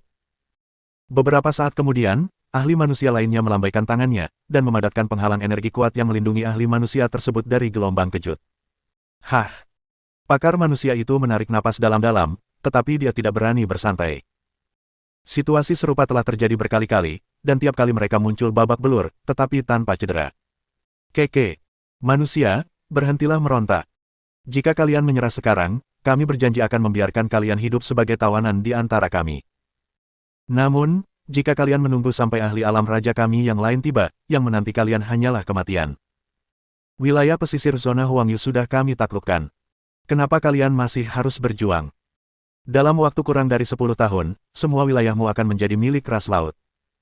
Pakar alam Raja Yaksa yang berada di tengah formasi itu tersenyum puas, dan matanya penuh ejekan. Mendengar ini, para ahli manusia mengerutkan kening. Masih adakah satu lagi jagoan alam Raja Ras Laut yang belum memperlihatkan dirinya? Situasinya mengerikan. Para ahli tingkat Raja Manusia teratas sedang berhadapan dengan para ahli tingkat Raja Ras Laut teratas. Jika para ahli tingkat Raja Sein ini mulai bertarung, pertempuran akan mencapai titik kritis yang tak bisa kembali. Ada pula para ahli di atas alam Raja Suci di kedua belah pihak, tetapi jika para ahli ini menyerang, seluruh benua Tianyuan akan terjerumus ke dalam kesengsaraan dan penderitaan. Benua Tianyuan sangat luas dan dihuni oleh ras-ras yang tak terhitung jumlahnya. Benua ini juga terbagi menjadi wilayah timur, barat, selatan, utara, dan tengah, yang masing-masing dikelilingi oleh lautan luas. Lautan Badai adalah wilayah yang paling dekat dengan zona Tianze, yang terletak di wilayah selatan benua Tianyuan. Inilah sebabnya mengapa tempat itu diserbu pertama kali. Dalam sejarah benua Tianyuan, ras laut dan ras manusia telah berperang tak terhitung jumlahnya. Dalam salah satu peperangan tersebut, pertempuran di antara mereka hampir berakhir dengan kehancuran bersama ketika para ahli tertinggi dari kedua ras mengambil tindakan. Justru karena pelajaran inilah para ahli terkemuka dari kedua ras menahan diri untuk mencegah terulangnya bencana itu. Tepat pada saat ini, para ahli ras laut mengumpulkan kekuatan formasi lagi dan meledakkannya ke arah sekelompok ahli manusia. Putaran pertempuran sengit lainnya pun dimulai. Kemudian, beberapa jam kemudian, aura yang kuat tiba-tiba memenuhi turbulensi spasial. Dia adalah seorang ahli alam raja manusia tingkat menengah yaksa. Hahaha. Akhirnya dia datang. Manusia lemah, waktu kematianmu telah tiba. Brengsek. Berlari. Para ahli manusia saling memandang dan memilih untuk mengeluarkan kartu truf terkuat mereka dalam upaya melarikan diri. Akan tetapi, para ahli ras laut telah bersiap, dan menggunakan kartu truf mereka sendiri untuk memberdayakan formasi guna menahan para ahli manusia. Ledakan. Pakar balap laut baru bergabung dalam formasi, semakin memperkuatnya. Lari. Apa kau pikir kau bisa kabur? Formasi itu berdenyut, dan 4 bayangan ilusi besar muncul di dalamnya. Masing-masing memegang trisula raksasa, yang mulai bersinar terang. Kemudian, gaya gravitasi yang dahsyat menelan para ahli manusia yang melarikan diri. Sialan. Niat gravitasi tingkat 8. Pergerakan mereka terkekang, bahkan organ-organ mereka berada di bawah tekanan gravitasi yang sangat besar. Keputusasaan melanda mereka. Mereka takkan bisa lolos. Tepat saat itu, sosok seorang pemuda muncul dalam turbulensi spasial. Siapa kamu? Ketika para ahli balap laut melihatnya, mereka langsung menjadi waspada. Bagaimana mereka tidak merasakan kedatangannya? Mungkinkah dia telah memahami maksud spasial? Mohon dukungan dari omom ante-ante sekalian, buat subscribe atau sharekan novel Mimin ke Facebook kalian, agar channel Mimin bisa terus berkembang. Dengan begitu, Mimin bisa lebih semangat untuk up novel seru lain ke depannya. Buat teman-teman yang sudah subscribe dan sharekan novel Mimin, Mimin ucapkan terima kasih sebanyak-banyaknya. Sekiranya teman-teman menghadapi masalah video diputar dalam bahasa Inggris, coba tukar kepada bahasa Indonesia original melalui cara ini. Semasa mendengarkan, pencet tombol setting di atas kanan video, pilih audio track dan tukar bahasa.